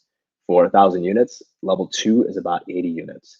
And for level 3, that's about 125 units. Level 1 is the least statistically significant. So if you're having a problem with your product, and say, for example, you only test a level 1 inspection and you don't catch any issues, you could still have 2-3% of your products defective, and you will not find that on a level 1 inspection if that's all you're testing as far as product tests. So it's not really designed to find defects under 5%. It's meant for a very rough and dirty inspection where you might already have trust established with your supplier, and you already have that level of relationship. Number 2 is a level 2 inspection. So level 2 inspection is designed generally to find defects between 2 to 5%. So this is the moderately standard size. So if you're doing an order for Target, Walmart, brick and mortar, or a different retailer, they might ask you for a level 2 inspection. And a level 2 inspection essentially is a normal level of inspection for brick and mortar. Now, for e-commerce sellers, it's not uncommon for 1% of the buyers to review products. And that's my third bullet here. And a 1 to 2% defect rate can be pretty catastrophic. So that's where a level 3 inspection comes in. Level 3 is to find defects at around 1% or under. You can even go beyond a level 3. And it's very, very important to find defects, especially if your review rate is very low for a product. If you have a very high defect percentage, even as high as 1 or 2%, that can be acceptable for brick and mortar sellers, but they may not be acceptable for online sellers, especially marketplace sellers. So it's very, very important on a sample size basis to test an effective sample size. And visual inspections and product tests each have their own individual sample size. So a visual inspection, you can do a visual inspection, for example, on a level 3 basis, but you might do a wear and tear test on a level 1 basis or even less. So product tests can each have their own individual sample size. Generally, if it's a function test, you want to do it on the same sample size as a visual inspection. But if it's a safety test, you might want to do it on a smaller level.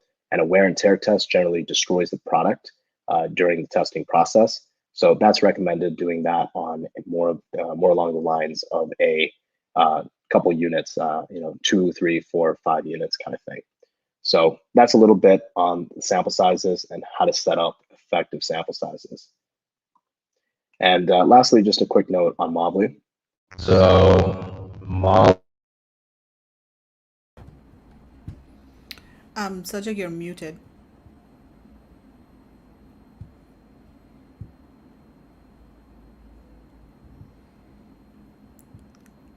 I think you're, yeah, that's good. Okay, sorry about that. I think my Your battery AirPods just- died. Yeah. Awesome. Yeah, so just lastly, a quick note on Mobley. So Mobley gives you a full service quality control team for the cost of an inspection. We only do inspections right now, but I actually founded Mobley after my own personal experiences, as I mentioned, doing my own inspections on the ground, as well as working with a lot of different providers. And what I really learned is that most providers don't give you the personalization and the customization you need to really test all the unique characteristics of your product. And the ones that do are essentially having your own in-house team. So what Mobley does is we combine the personalization and the customization of having your own in-house team, along with the scales, the controls, and the price points of a third party. And the reason we're able to do that really effectively, and we do that at the same price as other top-tier inspection companies, is because we're a tech company that does inspections. So we do inspections for roll-ups and also hundreds of e-com sellers. So we're kind of both ends on the spectrum, which is one of the reasons that I wanted to focus specifically on the mergers and acquisition piece. And yeah, so hope this presentation was useful, and love to jump into Q&A. Yeah, absolutely. I think the presentation was really good. And in fact, Vinita is saying, this is so informative. Thank you. So guys, if you have any questions for Sajag, type them in the comments now, and Sajag will be addressing all of your questions over here. So I think what you mentioned, Sajag, about like quality is something that's cannot be inspected. It has to be built into the production process, right? I mean, that's a saying that's very common in the sourcing industry. So what are some of the things that sellers can do to ensure that they have a good quality supplier and they are doing all the right things, right from the beginning, instead of just depending on a last minute pre-shipment inspection? Because a lot of times, as you mentioned also, that's pretty late. That's too late in the process to really, fix anything. So, and you mentioned a couple of things like, make sure that you have a good supplier and ask them the right questions. But do you have any other advice on what else people can do to ensure that they are managing quality right from the beginning of the process?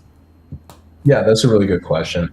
And a couple of different points on that. And just to kind of give a quick conceptual, I always like to kind of apply it almost like, think of yourselves in the factory's shoes. So factories inherently have an incentive to produce the cheapest product that you're going to buy at the highest price. That's how they make the most money.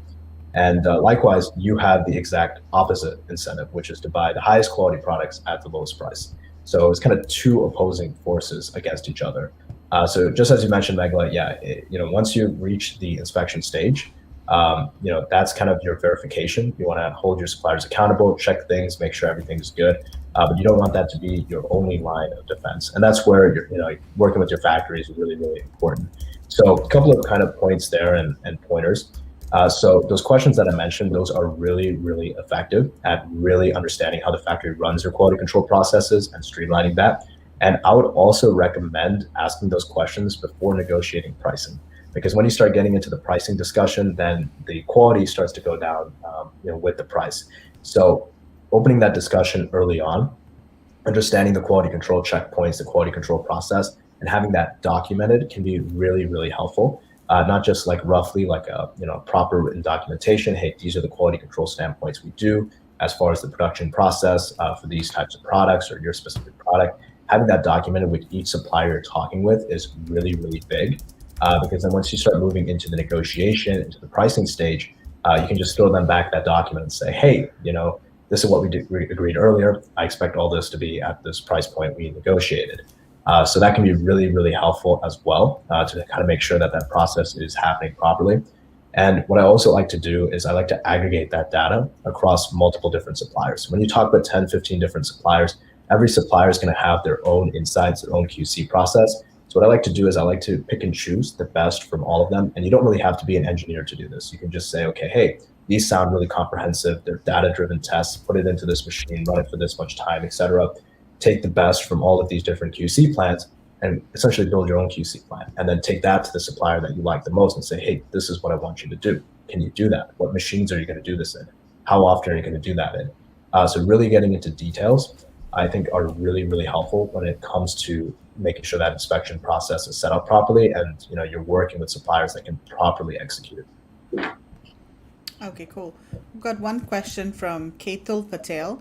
For electronic products, you carry out component level inspections. Many suppliers switch components to lower grade when manufacturing larger orders, and the defects show up a few months. So this is what you talked about a little bit, quality fade. This is what is known as quality fade in the industry. So yeah, do you want to address this? Yeah, definitely. So there's a couple of different ways to do this, and with electronics is a lot harder. So that's why a lot of larger brands, they like to go all the way down to the raw materials when they go into sourcing, manufacturing. That's very, very expensive, and that's very, very difficult to do, especially with some of those MOQs being really, really high for some of those electronic parts. But a really effective inspection process should catch that even at the pre-shipment level. So if you're concerned about defects forming in a couple of months, say for example the product is breaking apart or there's issues like electronics, you can put the electronics under stress tests. You can put them under over voltage. You can put them under a lot of different tests on the safety, wear and tear side as well. So understanding what those tests are and then doing them on a pre-shipment level, you can have the inspector work with the factory and do those tests in the factory lab during the inspection process on a subset of the units. If the inspection process is designed effectively, it should catch those problems regardless of the raw materials.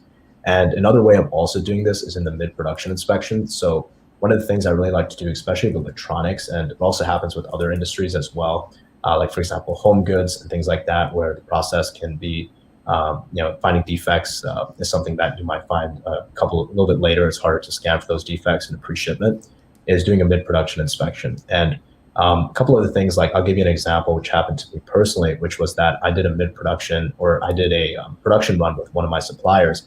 Order came out perfect, and we did a pre-shipment inspection. Everything went great. Then we went and did another inspection, and we did another order.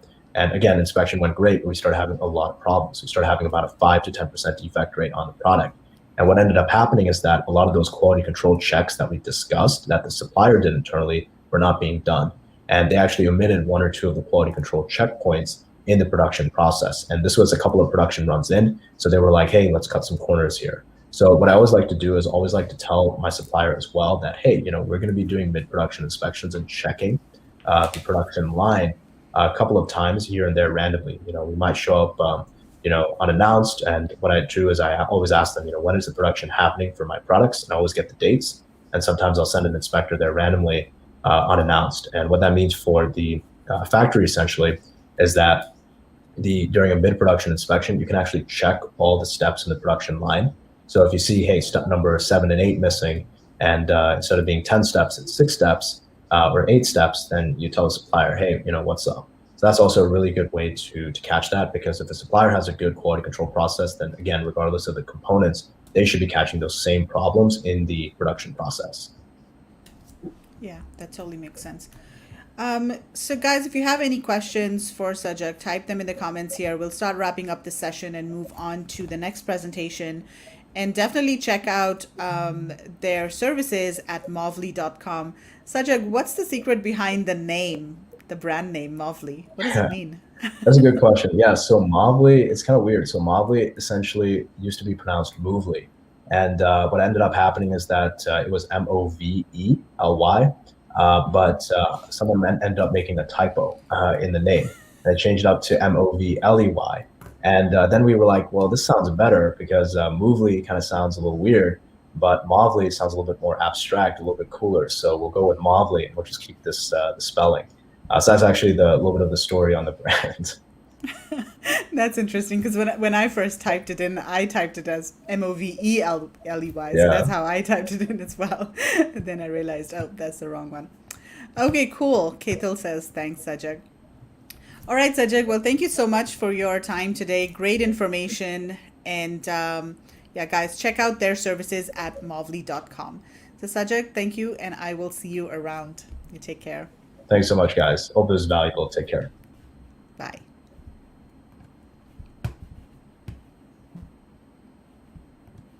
Okay, so let's move on to our next presentation. And I just want to remind you guys to try to be more interactive and ask your questions. This is a live summit, so we want to take advantage of the fact that we've got all of these speakers over here with us live. So feel free to type your comments in the comment section or ask any questions that you might have from the speakers. Okay, so let's move on to our next presentation. We've got Payman Lorenzo joining us. Hello, Payman. How are you? Hey, Meghla, how's it going? Greetings, everyone, from this beautiful world this morning, afternoon, evening for you. Welcome and to join us. Thanks a lot, Payman. So your presentation is very, very special and very different. You're going to be talking about how to build a brand and how to add a cause to your brand so that you can really differentiate your brand and make it stand out. So Payman, let's get into it. Let's share your screen and let's get started. And all of you guys watching, I need a huge favor from you. Hit the like button. Whether you're watching from on YouTube, Facebook, LinkedIn, hit the like button, hit the love button. If you're enjoying the presentations here, if you're enjoying the content that we are sharing, hit the love button and show us some appreciation. Okay, Payman, I can see your screen and I'm going to put it on there. And do you want to just make it full screen? Okay, great. Awesome. So, all right. Let's go. Over to you. Thank you. First of all, thank you, Meghla, for this opportunity. It's a pleasure and an honor to be here. So yes, this is a topic that is very dear to both my heart and yourself, which is basically building not just a business, but a business with a purpose, with a mission, and with a heart. And that's what we're going to talk over. So a little bit about me. My name is Payman Lorenzo Sawari. I'm Canadian. I'm a globetrotter. I lived in 10 countries on 4 continents. 4 years of which in China and a year in Hong Kong. During that time, I got really involved into the e-commerce industry. I was helping organizing events and even organize some myself. I am polyglot. I speak 6 languages. I'm serial entrepreneur, and I'm also the founder and host of a podcast for this topic, which is Leaders with a Heart. I'm going to talk about that in a moment. First of all, can you guys hear me? Meghla, can you hear me? Yes, loud and clear. Okay. Yeah. Okay. So I'm just curious, what 6 languages do you speak, Payman? Well, French is my first language. I also speak Italian, Portuguese, Spanish, Farsi, and a little bit of English too. So, awesome. Yeah, when I went to China, I wanted Chinese to be my lucky number 7, but for some reason Chinese didn't seem to like me. So, but I'm not giving it up. So it's gonna be for next time. All right. So we all know in real estate, the golden rule is location, location, location. In business, especially in e-commerce in 2021 and beyond, it's differentiation, differentiation, differentiation. That's kind of what I talk about. I mean, we can have an entire talk on every section of differentiation, but I'm going to focus on the 2 very important ones, which I'm going to cover in a moment. But first of all, what most people are doing right now on Amazon FBA and e-commerce, most people are sourcing from China using the same software search tools, using the same factories, and basically all they end up doing is just slightly improving their product or packaging with pretty much the same packaging. And what they get at the end is basically a Me Too product. What is a Me Too product? Let's have a look. This is probably one of the most famous, our beloved garlic press. I just took this picture early this morning, a few days ago. And if you look at it, there's not really much differentiation between any of them. It's pretty much the same. Maybe one might look a little bit different. One might have a few more reviews, pricing is pretty much the same, but there's not any way for any one of them to really stand up because they're not really differentiating. However, the smart way to really win in e-commerce in 2021 and beyond is to really go all in on what I call the multiple layers of differentiation. And keep in mind, each section of that, we can do an entire, not just a talk, but an entire seminar on each of them because they're massive, massive topics. One is sourcing. Of course, when most people are sourcing from China, let's look for opportunities to source in other countries. And right now, there's an emergence of other amazing opportunities around the world. And I'm going to cover one of them in a moment. Another thing that we can do is not just limiting ourselves to the same product research tools, but instead look for other ways. And again, we can do an entire seminar just on that, but I'm not going to get into that. You guys are all professionals, so you know that. And again, also, let's not just limit ourselves in selling random products just because the keywords make sense and there's sales and all that, because that's not, especially nowadays in 2021 and beyond, it's not a really viable long-term tactic. However, the smart way to do is to identify the avatar of a perfect customer and help and serve that very specific person with a very specific pain point. And our product is basically the solution for that very specific pain point for that very specific person. And another key important part of that is to have a powerful story in your brand. And that's because the story is what's going to be selling your product, not the features, not the colors, not the pricing, but the actual story. And that's something I'm going to cover in length later on this presentation. And then the last part, which is definitely not the least, it's probably one of the most important. That's what this topic this call is going to be about, is adding a cost to your business. So if we put all of these factors together, that's what's going to allow us to really not only stand up, but also to really kill it in e-commerce in 2021 and beyond. So let's take a look first of all at, you see 5 products, similar products. They all look the same, pretty much similar to our garlic press. Not much differentiation, but on the right side, we have one that is really different. Not in one way, but in many ways. You see 5 different elements, each looking different. For example, the first aspect that we can change is, for example, sourcing. As I said earlier, there is an emergence of other great opportunities for us as far as countries to source products from. And one of them is obviously India, which is an absolute gold mine, a treasure trove for sourcing products. Why is India such an amazing opportunity? First of all, because the quality is very high, because most products are handcrafted products made with natural materials. And because of that, we have very unique styles and designs that may or may not be available in China, for example. And because these products are handmade with natural materials, with unique styles, we can command higher prices than others. And because these products are handmade, obviously the MOQs are a lot lower. For anyone that has done business in China or lived in China, one of the most frustrating part is interacting, communicating, and dealing with them. The language barrier. In India, we don't have any of that. Another biggie is the tariffs. Right now, if you're sourcing from China and selling to the US, you're going to be the tariffs are 25%, where it could be higher in the future. Whereas if you're sourcing from India, there's no tariff. The only categories that have tariffs, correct me if I'm making a mistake on that, Meghla, but it's only for industrial products, automotive products, and motorcycle accessories. But I don't believe anyone in here are selling any of those products. So basically, the tariffs that are going to be applied to you is going to be less than 5%, which is quite different than 25% if you're sourcing from China. Another thing is, again, the culture in India is pretty similar to most Western countries' cultures. So that's one less barrier for us, an obstacle to overcome. That's a huge one, especially when dealing with building a product and communicating with suppliers. In India in general, the IP is safer. For anyone who's done business in China, it's always an issue for our IP to be, the factory using it or taking it behind our back. That's it's not a matter of if, it's a matter of when. And also India, that's one thing that's very important right now. It has a very stable, political stable environment, whereas in China right now, it's not really the case. So these all make India an incredible opportunity for us to source product from. Let's take a look at how Indian products look like in comparison. So this is just a picture I found online of a selection of some products made from India. As you can see, they're very colorful, very beautiful, made with high-end premium materials.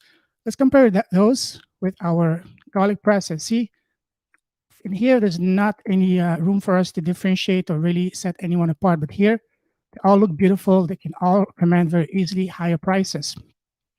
So that's why India is such an amazing opportunity and also an incredible way for us to really differentiate our product. That's probably the biggest and most important and the first and most obvious way to differentiate our product. Let's talk about what is the meat and potatoes of this presentation, which is building a business with a heart. What is a business with a heart? It's basically aligning your business with a cause that's dear to your heart and that resonates with your audience. It's basically doing business God's way instead of doing it the world's way. It's a business that is much more than just for us, for making money and buying stuff. It's to, sure, we all need to make money and pay our bills and support our families, but also to give back, to help those in need. So that's what it is, what it means by doing business God's way, not just the world's way. I come across this incredible, staggering stat. A study made by Deloitte in the early 2000s revealed that 72% of Americans, when deciding for a job opportunity, with all factors being equal in terms of pay, location, career prospects, benefits, and location, would rather work for a company that is socially conscious as a cause attached to it, rather than being a company that's purely profit-driven. And that makes a lot of sense. And as we'll see later on in this presentation, the same ratio also applies to e-commerce because people are more and more socially conscious, want to deal with companies that are socially conscious as well.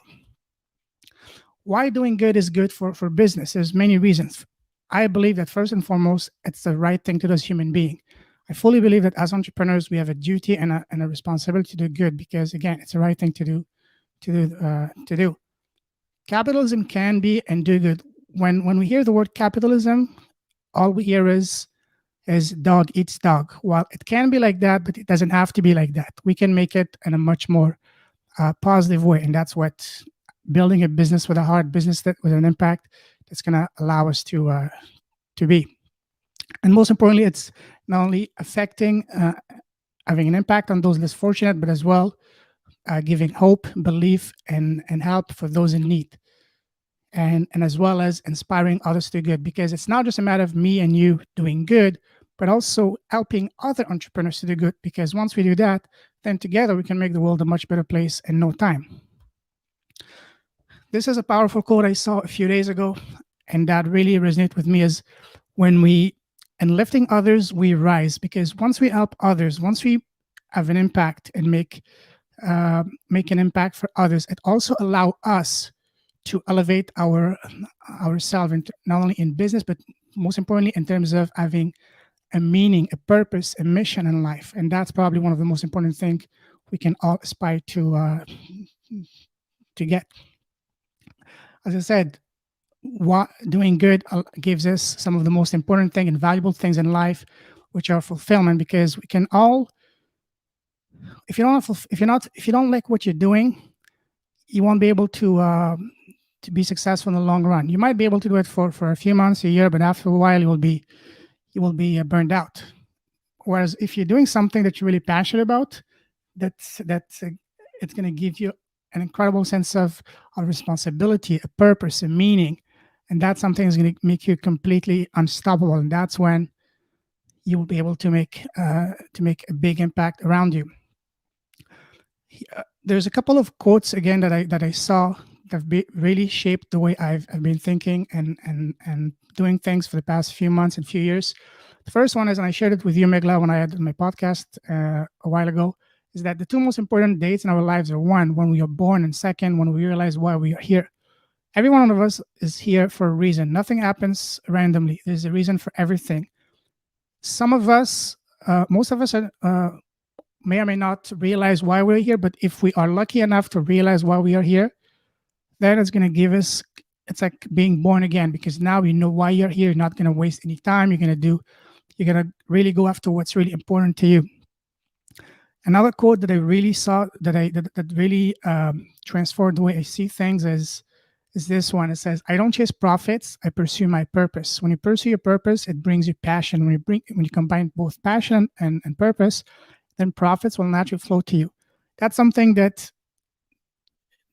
faithfully describes my philosophy in life. Ever since I was a kid, I've always been the one not to chase profit, but to chase my purpose.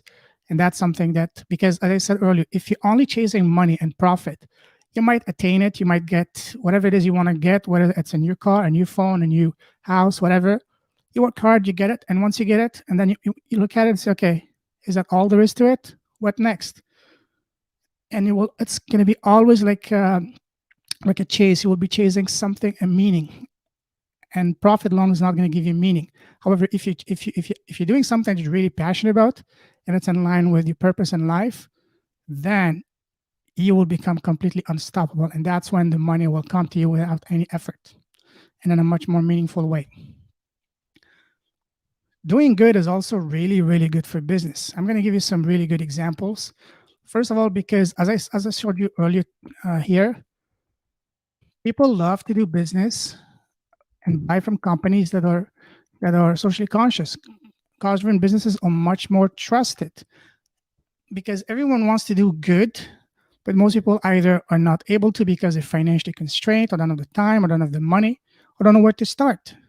However, if you and me, we can allow them to do good to the purchase of our products, then we empower them because they will be able to do good without them doing anything.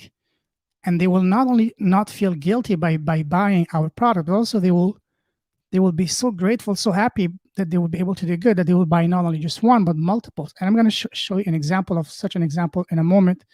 But that's why when you do good, it's going to be really good for business. And as a result, instead of having just a one-time buyer that's going to be looking for the cheapest deal, you're going to have avid, loyal, raving, evangelical, and repeat fans. And these people will do the marketing for you.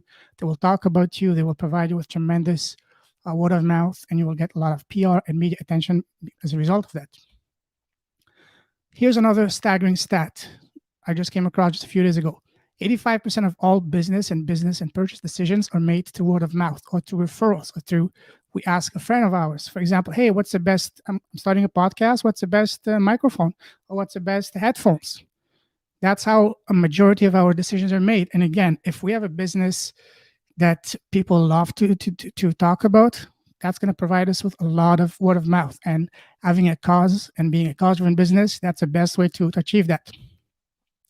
Let me share with you an example of a global phenomenon, the Tom's shoes. I'm pretty sure most of you have heard of it. It's a company started by an American guy, Blake Mytosky, where for each pair of shoes he sells, he gives a pair to a kid.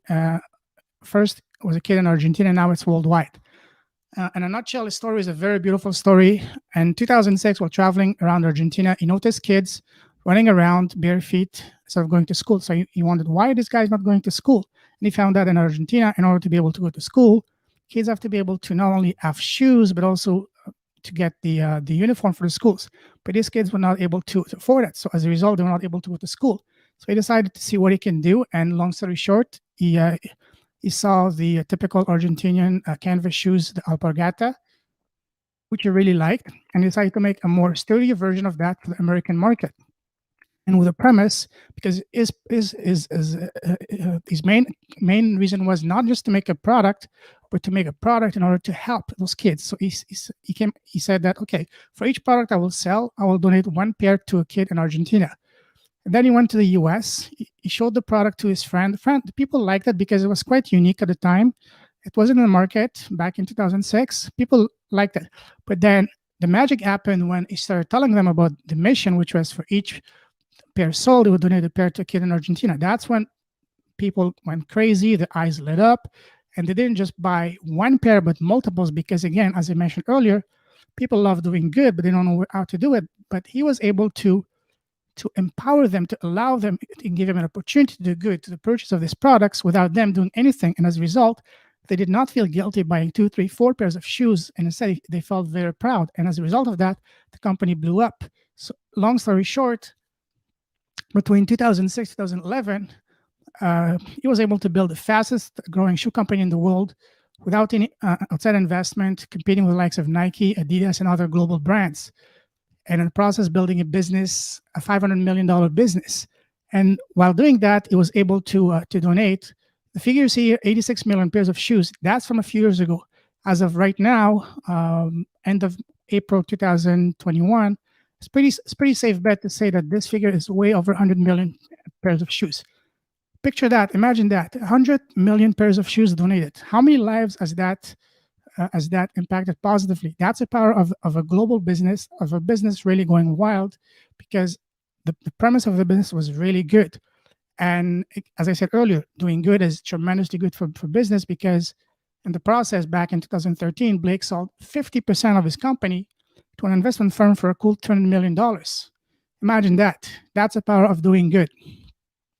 Again, what was the main reason that allowed Tom's shoes to really blow up? Was it the shoes? The shoes, nothing special. It was the story of, for each pair sold, he would donate a pair to a kid in Argentina so that they can escape the streets and not end up in gangs and go to school. That's what allowed to sell, not only to sell, but to really blow up his brand. So again, the key thing here is that stories sell. It's a story that's going to sell your product, not the features, the colors, the pricing, but the story. And that's a key point of this presentation. Again, one thing that we all, as e-commerce business owners, we're always looking for opportunities to sell our product. That's not the right way to approach it, because people don't like being sold. Instead, what we need to focus on is to look for opportunities to tell our story. Because again, if we've done our homework and identified a very specific avatar of a perfect customer, and then we've identified a very specific pain point for that person, or a product that fills an emotional need for that person, and we have a powerful story, then that's when the magic happens. The story will do the selling for us automatically, naturally, organically, and repeatedly. Let's picture this scenario. Let's say you're talking to a friend or someone you just met, whether it's the party outside or the conference. Like, for example, imagine next year we're in Hong Kong for the Global Sources Summit, and we talk and we say, hey, what are you doing? What do you do? That's going to be one of the first questions people ask you. And then let's contrast these two answers. The first one is, I have an Amazon FBA e-commerce business. Oh, that's nice. Nothing special about it, because everybody in the room is going to be doing that. However, if you answer, I make it possible for underprivileged kids in Argentina who cannot afford shoes that only cover their feet, but also to allow them to attend school as opposed to roaming the street and end up in gangs, and that's going to blow the mind of the person you're saying that, because no one else is going to tell them that. And instead of them just saying, oh, that's nice, in a polite way, but without caring at all, they will be completely 100% receptive to what you have to say. They will be glued to your words, and they will ask you, wow, tell me more, but in a way that they actually genuinely want to know. And then you just tell them exactly what is your business. Say, hey, we manufacture high-quality, sturdy, traditional Argentinian canvas shoes, and for each pair we sell, we donate a pair to a kid in Argentina. Now, imagine the power of that kind of story in a business. That's going to not only, because when we meet someone people at doesn't matter where it is, especially at a conference, we meet a ton of people and we get a ton of business cards.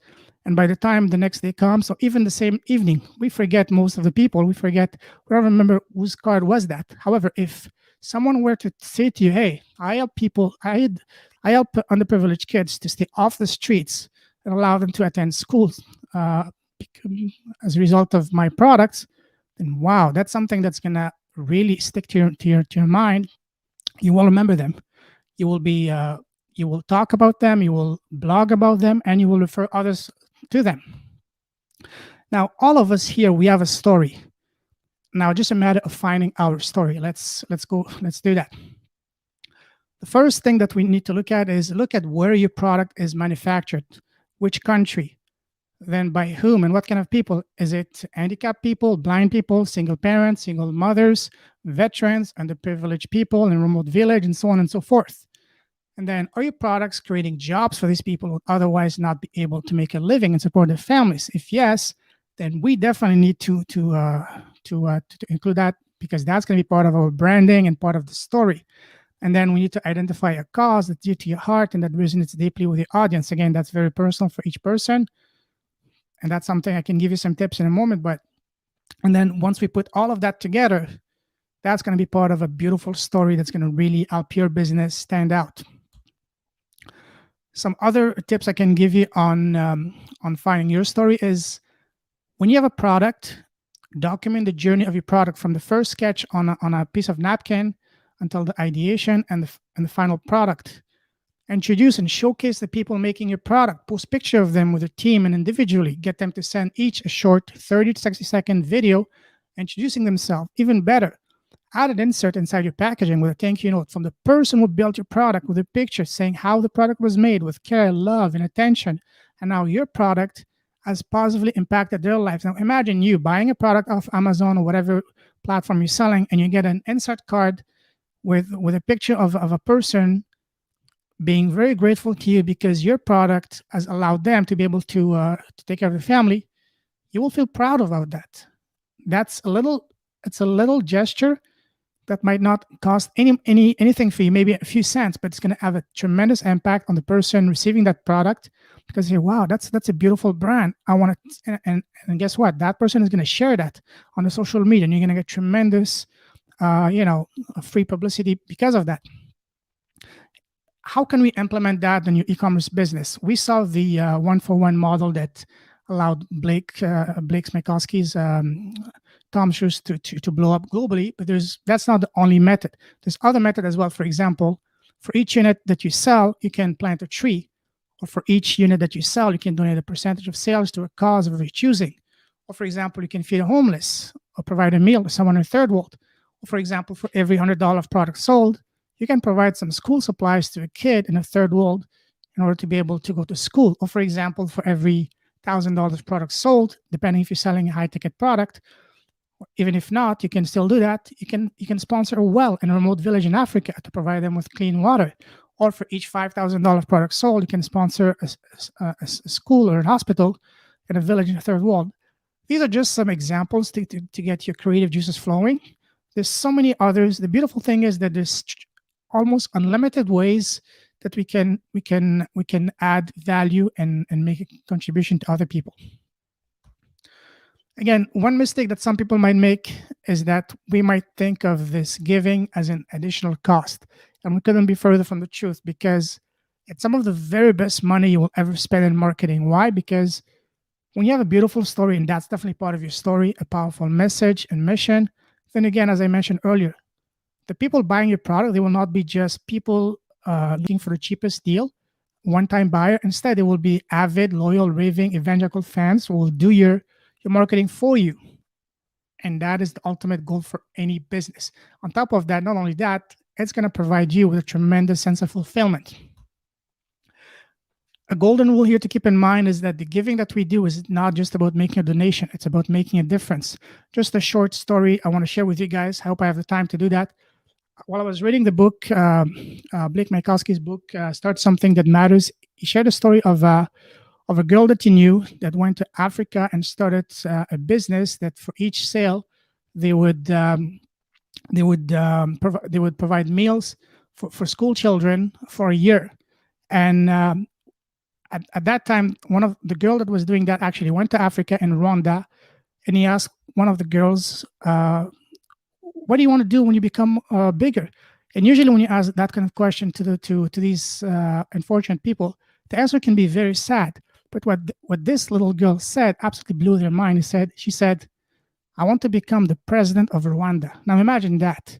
All of that because someone was at the heart to allow them to be able to go to school, to have proper meal at lunch, so that they will be able to have access to education. And once they have access to education, to see what's possible, you give them hope, you have them, most importantly, give them belief in themselves. And that's a difference that we make. It's not about the $5, $10, whatever percentage that we give, but about the difference that is going to make on someone's life. That is the most important thing, the most beautiful thing that we all need to remember at all time. And this adding a cause to our business is an incredible, massive, massive opportunity for us, because I don't know about you, but I don't know many businesses in the Amazon FBA sphere that are doing that. And definitely not any of the Chinese big sellers. Because I lived in China for 4 years. I met some incredible people there having incredible success. I'm talking 7, 8, 9-figure businesses. And none of them were doing that. And definitely not any of the factories. And we all know that the advantage of being the first to do something in your niche, especially if it's something that really allows you to stand out. by the time the others wake up and implement what you're doing, you will have a massive leg up over them that's going to be next to impossible for them to catch up. And that's going to position you and your brand as a cost-driven business. And I've already covered all the benefits of being a cost-driven business because people love to buy from companies that are conscious. And most importantly, it's going to protect you from the hordes of copycats, because in e-commerce, especially Amazon, it's not a matter of if, it's a matter of when someone is going to copy you. And when we add these layers of differentiation, think of them as extra layers of protection, extra layers of insurance coverage for you. The more you add, the more stronger you make. The more you protect your business against these people. And most of these people will not going to go after you because they only go after the low-hanging fruits. And of course, once your business, once you do that, you're at a cause, you're going to attract a lot of media attention and PR. So again, it's a win-win-win in the pure sense of the form. Let me show you some examples of absolute leaders with a heart doing good with their businesses. The first one is an absolute legend. I had the honor and the privilege of having him on my podcast, Oliver Perkovich from Australia. He has an incredible story. If you want to hear the full story, you can invite you to do so on my podcast. I'll post the link after. Yeah, in 2007, he went to Afghanistan and Kabul with 3 skateboards and a suitcase and an open mind. And long story short, at the time, Afghanistan was under the dictator rule of the Taliban. No one was allowed to go outside, no school, especially not for kids, even less for girls. So he was able to use skateboarding as a way, as an outlet, to not only allow the kids, especially the girls, to have an outlet to have fun, but also to have access to education. So long story short, he started skateboarding schools around Afghanistan, where it would offer 1 hour of skateboarding and 1 hour of schooling. And for most of these kids, especially the girls, will be the first time in their lives attending a classroom. And the process has built skateboarding schools in 3 cities in Afghanistan, in Kabul and Bamiyan, where you have the massive Buddha statues, as well as in Mazar Sharif. He built the biggest indoor sporting facility in Afghanistan. That's absolutely an incredible story. I highly recommend you guys look him up. He has a tremendous heart, a tremendous story. And I have had the honor of having him on my podcast. The next one is my good friend Ralph from Silverlight. He's an avid hiker. When you're hiking, the 2 biggest challenges you have are first, the blister, and second, smelly and dirty socks. So his socks, he used a specific material for that doesn't give you any blisters, and they don't stink. And I can speak from first-hand experience because I got to know Ralph in person when I was living in Hong Kong. He stayed with us for a few months, and I got to use his product. They don't give you any blisters at all, and most importantly, you can wear them for a week or 2 without stinking. And they're absolutely amazing, especially in winter here in Canada or wherever you might be. They're very comfortable. But the beautiful thing is, for each pair he sells, he plants a tree. Last year in 2020, he was able to plant 5,700 trees. His goal for this year is to double, if not triple that. And his goal for the next 5 years is to reach 100,000 trees so he can have his own tree plantation, because he sees the benefit of doing good for the world. And absolutely amazing story. The last one is an incredible person. I had the honor and privilege of having my podcast also not long ago, is Max Summer, a Singaporean who, after graduating from college, he decided to backpack around Asia. And in the process, he fell in love in Thailand, literally and figuratively. He met a girl, he fell in love, and they started together a small farm in northern Thailand around Chiang Mai. And what they've been doing is absolutely amazing. They've been giving 50% of everything they make on the farm.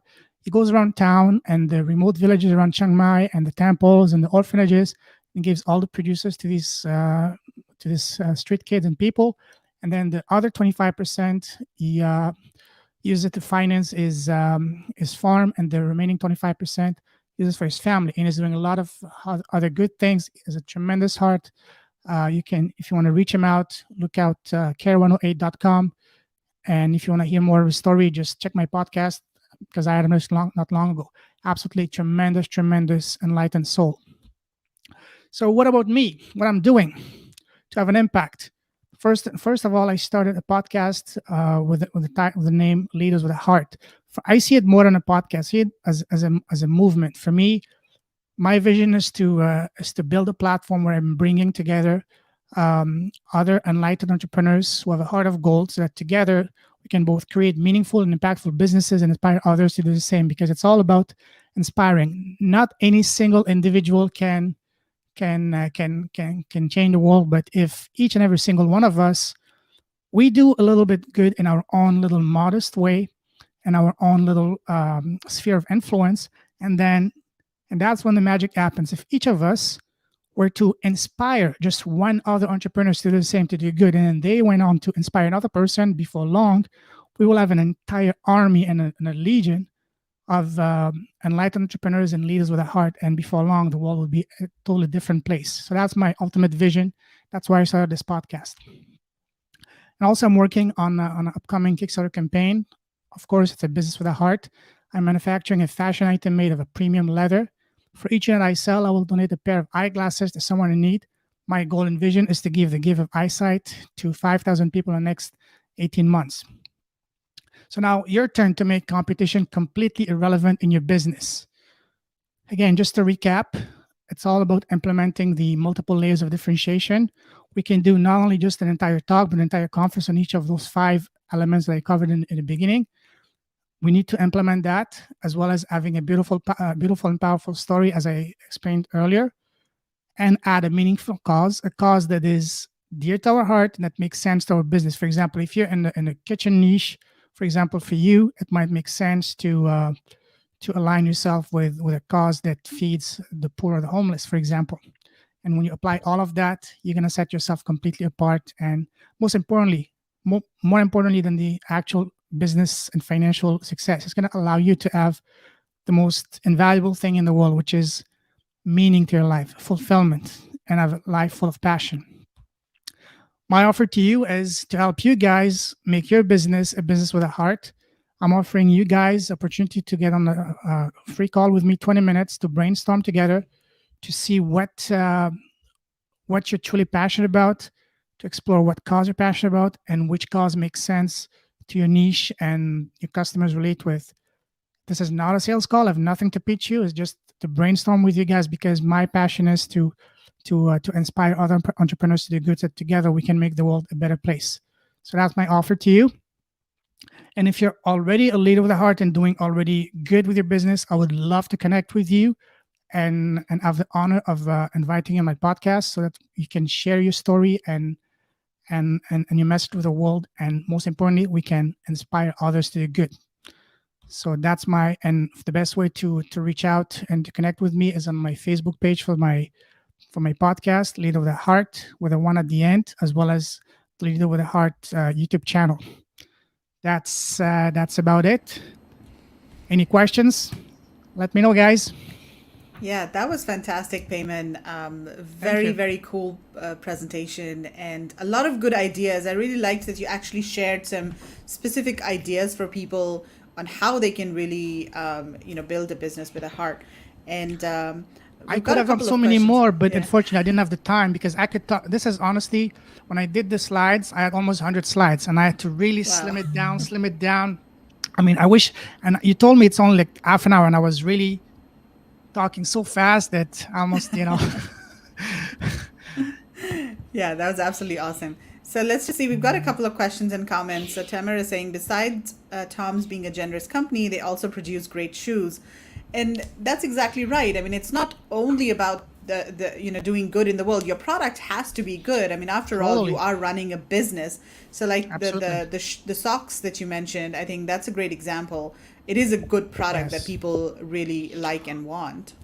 Oh, absolutely. The foundation of any business is the product. You might have the best marketing, but if your product sucks, your company is not going to go far.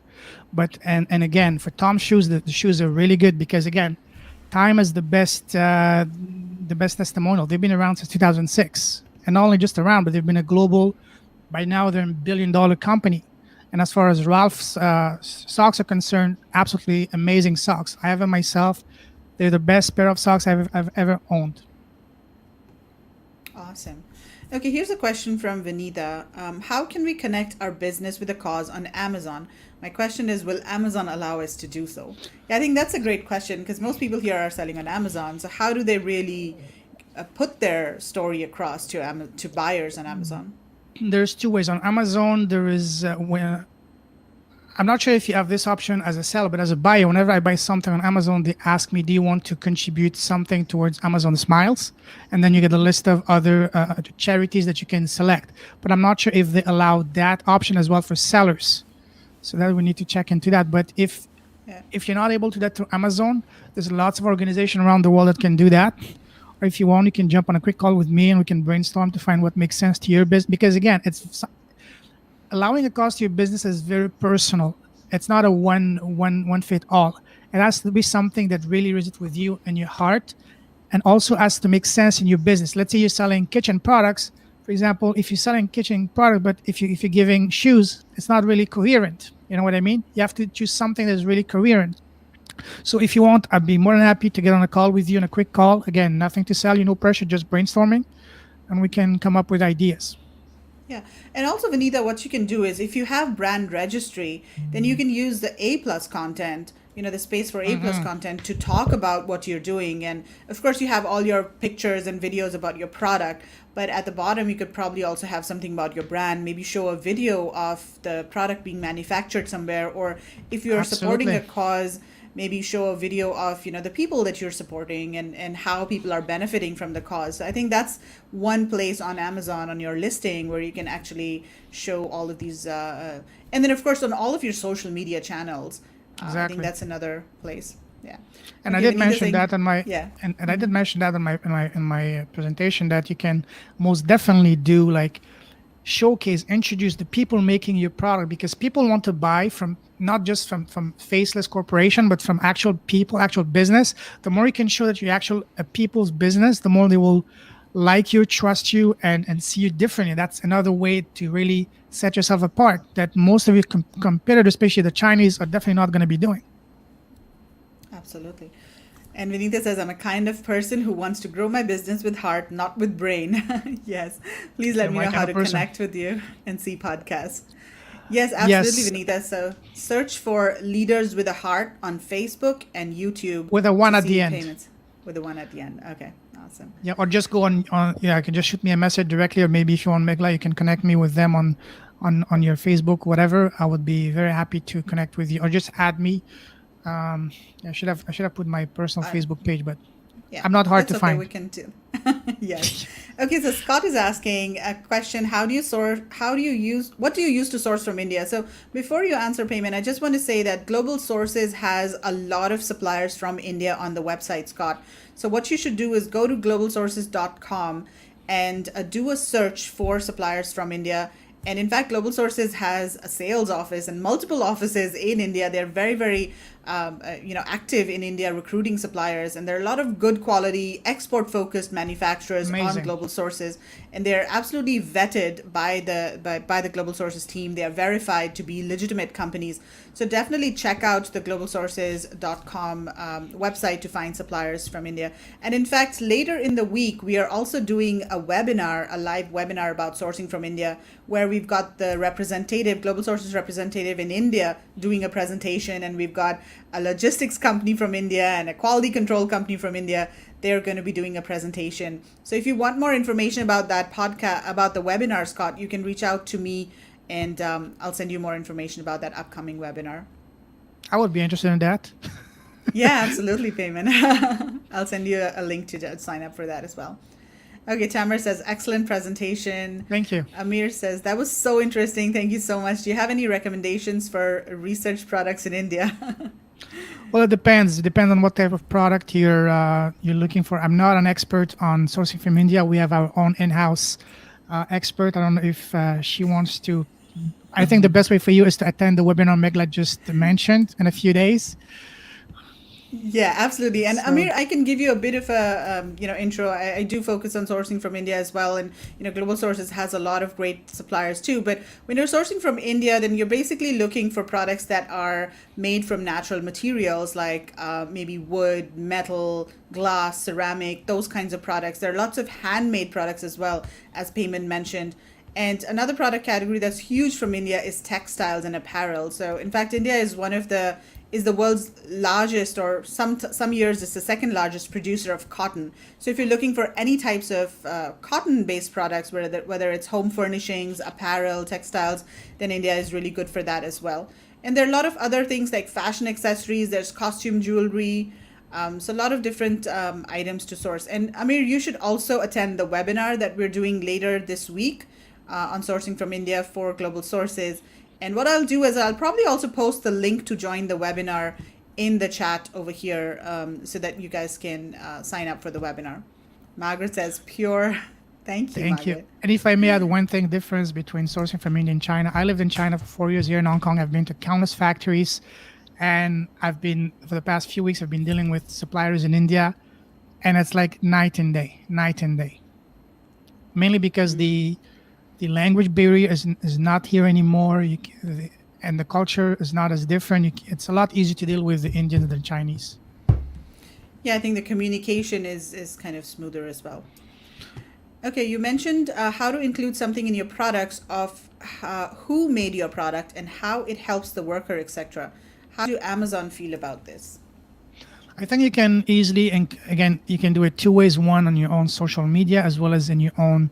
Just include an insert in your packaging, just like a postcard, like a whether it's a handwritten note from the person, or just something they wrote with a picture, and just saying who they are, how the product was made, and how the product has impacted their lives. Like, for example, thank you, because of you I was able to find a job and get paid more than what I could get on my own in the local market, and that has done a tremendous impact on my family, something along those lines. And that's not very hard to do, and it doesn't cost you much because it's basically just including just an insert. Yeah. But again, the bigger part of that is done through your social media, where you can actually Right. post videos and pictures of these people. Yeah. And Amazon wouldn't mind this, Scott, because Amazon's main concern is if you are taking customers away from them. So that's what they are really concerned about, on the inserts and all. They don't want you saying that, hey, come buy your next product from my website and don't buy on Amazon. And the other thing that they're concerned about is you asking for positive reviews in your inserts. So with when you're including, this kind of information on your insert, like who made your product or where it's made, I don't think Amazon would be concerned about that, because it's not something that, they really focus on. Okay, Addy Corp says, inspiring to listen, Payman. Thanks a ton. Pouring more fuel to my thought. Wonderful you. show. Awesome. Very good presentation. I enjoyed it. Can you please post the address for the brainstorming session? Yeah, so what I'll do is also I've got your Facebook link over here. So I'm just going to show it on the Facebook screen. link for the, yes, exactly. For the podcast. And then people can just message you via this page, right? Yes, absolutely. Okay, awesome. Let me just see. So Vanita says, thank you. Scott says, You're very welcome. Too. Definitely pure heart. Thank you. My pleasure.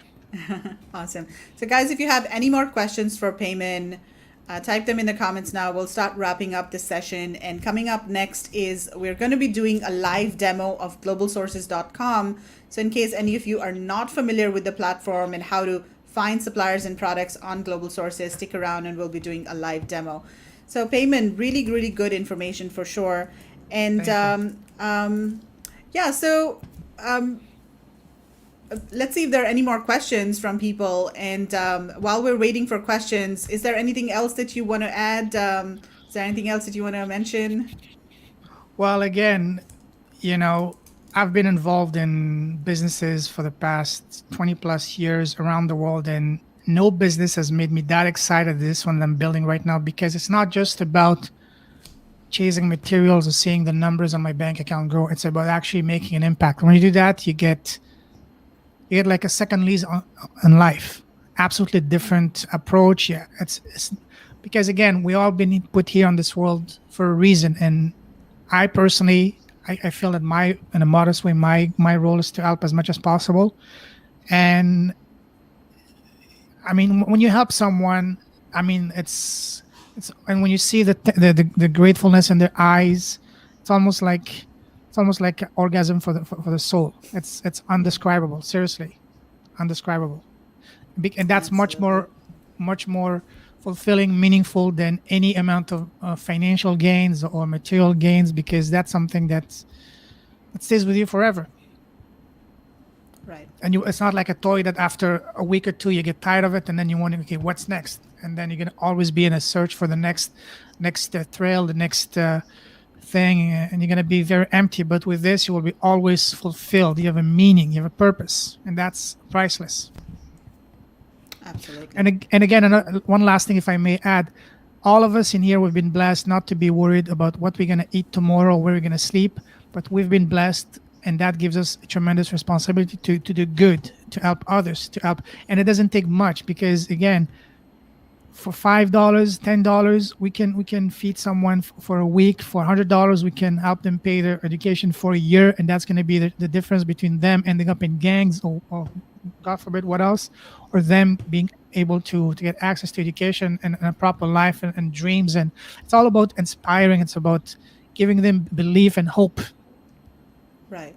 And at the same time, building a strong business for yourself as well. Oh, a absolutely. Sustainable, profitable business for yourself too. And the beautiful thing is, these business, especially if you use the one-to-one model, and that's one of the strengths of this way, is that it's extremely sustainable, because the more you grow, the more your impact is gonna grow as well, without you doing anything else. Right. And let's say you're manufacturing a product, as long as you have a decent margin for profits. Let's say you're making a pen or whatever, it's going to cost you $1. To make a second one, it's going to cost you another 20 cents. But the impact of that is going to be infinite. Exactly. Well, Payman, thank you so much for your time. It was absolutely wonderful. Very different presentation from what we usually do at Global Sources Summit. You've attended quite a few of our summits as well in Hong Kong. So, yeah, thank you so much for your time today. My and guys, pleasure. check out his podcast. It's absolutely amazing. Thank you for the appreciation, Meghla. I really appreciate it. Thank you very much, and have a All great right. one, everyone. Take care. Cheers. Thank you, Payman. Bye. Good night. Bye-bye. Okay, that was an amazing presentation. So we're going to be doing a live demo of the globalsources.com website now. And let me just open up the globalsources.com website. In case you haven't browsed the Global Sources website yet, or you don't know how to find suppliers, or what are some of the important sections on the Global Sources website that will help you find new products and find suppliers, this session is going to be very useful for you. So this is the Global Sources website. I'm here at globalsources.com. And I'm going to go through a couple of the sections that are very useful, especially for Amazon and e-commerce sellers. Now, when you're sourcing products, there are two ways of sourcing products in general. So first of all is when you are not really aware, you don't really know what you're looking for. You're just trying to discover new products. That's one way of sourcing. You may you may not know what you want to source, but you're looking for something interesting, something cool. And that's something that we also do when we visit trade shows, whether in Hong Kong or China. You browse through all of the stalls on trade shows and sort of see what catches your eye. So that's one way of sourcing, where you're trying to discover products. The other way of sourcing is where you specifically know what you're looking for, and you're just looking for a supplier to manufacture the product based on your specification. So Global Sources can help you source products in both ways. For the first way, which is discovering new products, there are a couple of sections on Global Sources that you'll find very, very useful. The first is Analyst Choice. Now, with Analyst Choice, there's actually a team of people based in the Philippines and in China, and they actually look for interesting, unique products from Chinese suppliers and from suppliers in other countries as well. And then these products are featured in the section called Analyst Choice. In fact, there's also a live webinar that is done every Thursday on Global Sources Facebook page that you should check out, where the analysts actually talk to these suppliers and they show these new products. that are being featured in this section. So if you go to the analyst choice section, you'll see that all of the products are listed by category. So you can go into any specific category, let's say home products, and you can see what are some of the interesting products that the analysts have highlighted over here. So this is a smart bug zapper electronic mosquito repeller with low power, and just some interesting cool products. So that's one section, analyst choice. Another section that you'll find very useful is called the top 20 product categories. So if you scroll down to on the page over here, you'll see top 20 products by category. Now these products are basically products on the Global Sources website that are experiencing high demand. So think of these as the top most popular lists on Amazon. They're very similar to those. So these are products that people or buyers on the website are searching for or inquiring about. So let's just go into one category. So this is the fashion accessories and footwear category. Let's just see what are the popular products over here. So for each category, there are two lists. One is top 20 most popular, and then the other one is top 20 hot new releases. So these are, of course, not necessarily hot products in the market, but these are products that have been uploaded recently on the Global Sources website. And these lists are updated once a day. So you can come back every couple of days and you'll find something interesting on these lists. So you'll see over here that this one is updated April 26th. So there are some very interesting jewelry products, watches, that is a flower pendant. So these are products that buyers are actually inquiring about, and they are searching for these products. So this gives you an idea of what other buyers are searching for. These are really cute vintage ladies logo bags, with matching hats. That's cute. So this is another list that you can just come here and explore and see what's new on the market and what other buyers are sourcing for. Now, let's talk about the second way, where you specifically know what you want to source and you come to Global Sources to actually source for a specific product, and you want to search for a supplier to manufacture that product. So first of all, before I go into that, I also want to tell you that Global Sources has a fantastic app. So if you go to the App Store and just search for Global Sources, you can download the app, and you can do a lot of sourcing on the app as well. So I'm going to walk you through the process of searching for a product on Global Sources and then sending an inquiry.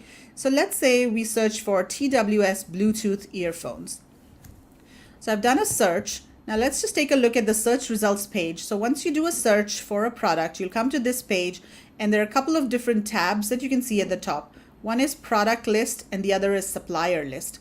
So I always like to go to the supplier list section, because on the product list, you'll find that there are sometimes there are products from the same supplier that are featured multiple times. So you can actually go through this list over here to get an idea of what types of products are available. And what you can do on the product list is also search or sort by date product posted. And when you do this, then you'll be able to see the most recent products at the top. So that gives you an indication of, okay, what are the, maybe the top products in that category that suppliers are posting on the website. So this is a good way of just looking at what are some of the trends and what are some of the cool products in that category. However, if you are clear about what exactly you want and you're looking for a supplier to manufacture that product, I would recommend going into the supplier list tab. And once you go into the supplier list tab, you'll be able to see suppliers manufacturing these products. And each row over here is dedicated to one supplier. And there's some key information that you can find over here about each supplier that will help you determine if this supplier is right for you or not. So let's take a look at this supplier right at the top. This is Shenzhen SWT Sound High Tech Company Limited. They are a 4-star supplier on Global Sources. Now the star ranking on Global Sources is not an indication of the quality of the products that the supplier manufactures, but it is based on how much information they post on Global Sources, and it's directly related to how much what kind of package they've got from Global Sources and how much they pay Global Sources. So just keep that in mind. Typically, suppliers that have more star ranking or a higher star ranking are more established sellers because they're able to afford the higher priced packages. And one of the things that I really like to check is how many years the supplier has been advertising on global sources. So this company has been advertising for 5 years. So that really tells you that, okay, this is a very established company. It's been around for 5 years. And then verified suppliers. So all of the suppliers that are paid advertisers on global sources are verified. And you can actually see their business registration profile over here. And these the business registration profile is actually checked by third parties, and I'll talk a little bit about that in a bit. But you can see that, you know, this supplier is verified. And then you can also see that this supplier is a verified manufacturer. Now, this is really, really important. And sometimes when you're looking for suppliers online, it's very difficult to tell if a company is a real manufacturer or if they're a trading company. So that's why this icon over here is very useful for buyers, because that tells you that this supplier has a verified manufacturing business license. Now, this means that the business scope of this supplier has that they are licensed by the government authorities to manufacture goods. So that means that they are licensed by the authorities to manufacture goods, but that does not mean that they manufacture all of the products that are listed on their website. It's very common in China and other countries as well for suppliers to manufacture some products in-house and outsource other products. So what this icon tells you is that they do manufacture some product in-house. They do have the license from the government to manufacture products, but you still need to confirm if they actually manufacture the product that you are specifically looking for. And then there are other things that you can check over here. You can see the location, you can see the response rate. The average response time is between 24 to 48 hours. And very important information over here, if they have exhibited at a trade show. And this company has exhibited at 7 Global Sources trade shows. Now, typically, if a company exhibits at a trade show, then they are considered to be more established because they are putting themselves out there in front of buyers. They're investing a lot of time, effort, and money in exhibiting at a trade show. So they are typically considered more reliable. And then you can see a few of the products that they have listed over here. And then you can also see the matching products. So matching products means these are the products matching the search that you have done. And then their full product catalog has 102 products. I also like to take a look at their full catalog and see what percentage of the products they make are actually the type of product that I'm looking for. So for example, this company over here makes a lot of Bluetooth speakers. They make TWS earbuds, then they make neck bands, helmet Bluetooth headsets. So it looks like they really specialize in these kinds of categories, which is a really good sign because you do want to work with suppliers that specialize in the product that you are looking for. So that's a good sign. Okay, and now let's take a look at, let's say I find the supplier interesting. So you can go down the page and look for, look at the information for other suppliers as well over here, and then see if there's one supplier that you think is might be able to do the product that you're looking for specifically. So let's say I find this supplier interesting. So I'm going to click on this product over here, and let me just stop sharing my screen and share the other tab because it's opened in a new tab. Just give me a second.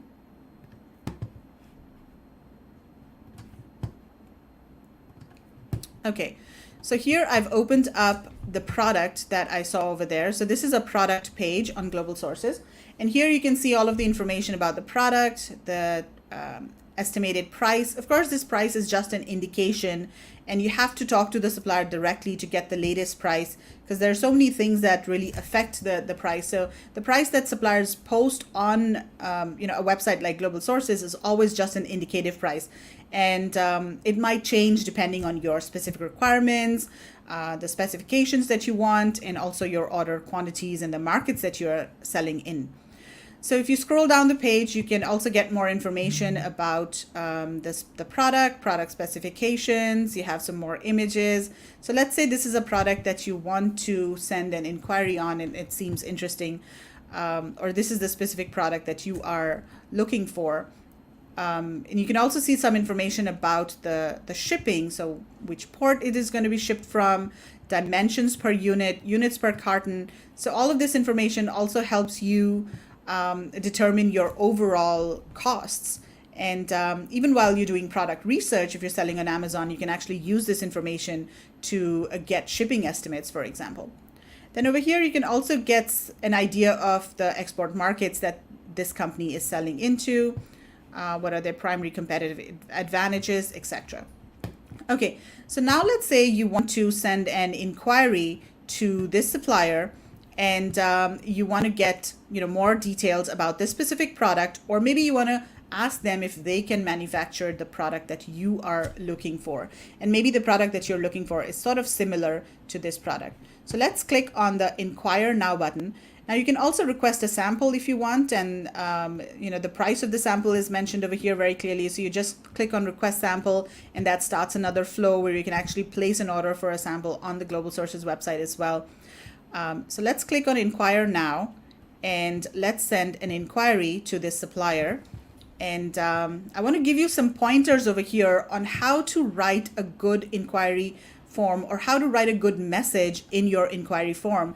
Because keep in mind that just as we are vetting suppliers, suppliers are also vetting buyers. They are receiving hundreds of inquiries from buyers every single day, and they are being selective about the buyers that they respond to, because ultimately suppliers want to get business. They want to get good buyers that are going to be giving them business, and they want to avoid time wasters. And a lot of Amazon sellers are just out there trying to do some research and getting estimates of prices. So you want to make sure that you're writing a very professional kind of message in your inquiry form, so that the supplier responds to your message. So I'm going to just type in over here. So this is the message that I write typically in an inquiry form. And what you can do is on Global Sources, you can actually save the text that you want to send to suppliers. So you don't have to type it again. You can save it as a template and then just select the template from over here. Okay, so just want to go through the points over here in my message to the supplier. You don't want to ask the supplier too many questions. That's the number one thing, because if you ask them too many questions, then that's going to put them off. At the same time, you want to give them some information about yourself and your company, and how experienced are you with the product that you're looking for. So you can just start with something, I am so-and-so from so-and-so company in Singapore. We sell our own branded electronics products in Singapore and Southeast Asia. It's important for suppliers to know where exactly you're selling your products, because that clearly tells them whether or not they've dealt with that market, or if they want to expand to that market, or if they have products that can cater to that market. So it's very important for you to tell them which market you're expecting to sell your products in. And then you can also mention the estimated order quantity. Now, suppliers, of course, want to know, what sort of order volumes to expect from a buyer. And when you mention the specific quantity, it doesn't have to be like the exact quantity that you want to order, but it can just be an estimate. And then you can also mention that you want to order, you want to do a test order, because a lot of times Amazon sellers specifically, they want to test products before they order in high volume. So when you put that out, to the supplier up front, then the conversation about having, a minimum order quantity and all that becomes a bit easier. One of the most important things in the inquiry form is to be as detailed as possible about your specifications. But of course, you don't want to go overboard with the details. But at a very high level, what are some of the things that you're really, really, really looking for in your product? So, for example, over here, I'm looking for TWS earbuds with a charging case. Now, this is a very important differentiating factor, because a lot of the TWS earbuds maybe do not come with a charging case, but you want one with a charging case. And then you want one with an LCD screen. Bluetooth standard should be Bluetooth version 5.0. So this list, of course, will depend on the type of product that you're ordering, and you need to be aware of what are the key features, key materials that really go into producing a product. So that's very important for you. It's very important for you to do some research and really have a good understanding of the materials, components, functions, features of a product. Okay, and then you can ask a few questions that are very important for you to qualify suppliers. So for example, you can ask for specifications and FOB price. Sometimes the FOB price can be, the discussion of price can be done at a later stage, but if you are trying to just get an idea of what the pricing would be, you can ask for the FOB price. Lead time for test order and samples, the sample cost, the packaging options available, and have you exported to the specific country that you are trying to export to. You can ask them about that as well. And again, this is just an indicative list. Of course, there may be other questions that are important for you, but just think about what are the criteria that are very important for you in terms of supplier selection. Ask those questions over here in this initial email. And all of the details can be asked later in following conversations. But over here, the objective of sending an inquiry, on the supplier page over here is just to get the supplier to respond to you and give you enough information to decide whether or not this supplier should be on your short list and whether or not you want to continue the conversation with this supplier. And then you can also ask them to add you on WeChat and take the conversation over there as well. But of course, whenever you're having discussions with a supplier, it's always best to, as much as possible, keep the conversations on the Global Sources platform so that you have a record of all the conversations that have happened. Okay, and then you can give your contact information. More business details. This is completely optional. If you do want to share information about your company, you can do that. But if you don't want to do that, that's totally fine. The more information you give about your company and yourself, the more likely suppliers are to respond, because they know that you are a serious buyer and you actually have a website and you have a proper business. And they if you, for example, tell them about the number of employees that you have, especially if you're an established company, then that also tells them that you're an established importer. So yeah, that's about it. Keep the inquiry form short and simple. Don't have too much information, but at the same time, give them a bit of information about yourself, about the product that you're looking for, and about your company. So guys, if you have any questions about Global Sources, type them in the comments right now. Let me know if you have any questions about searching for suppliers and products on globalsources.com. Let me know in the comments if you have any questions.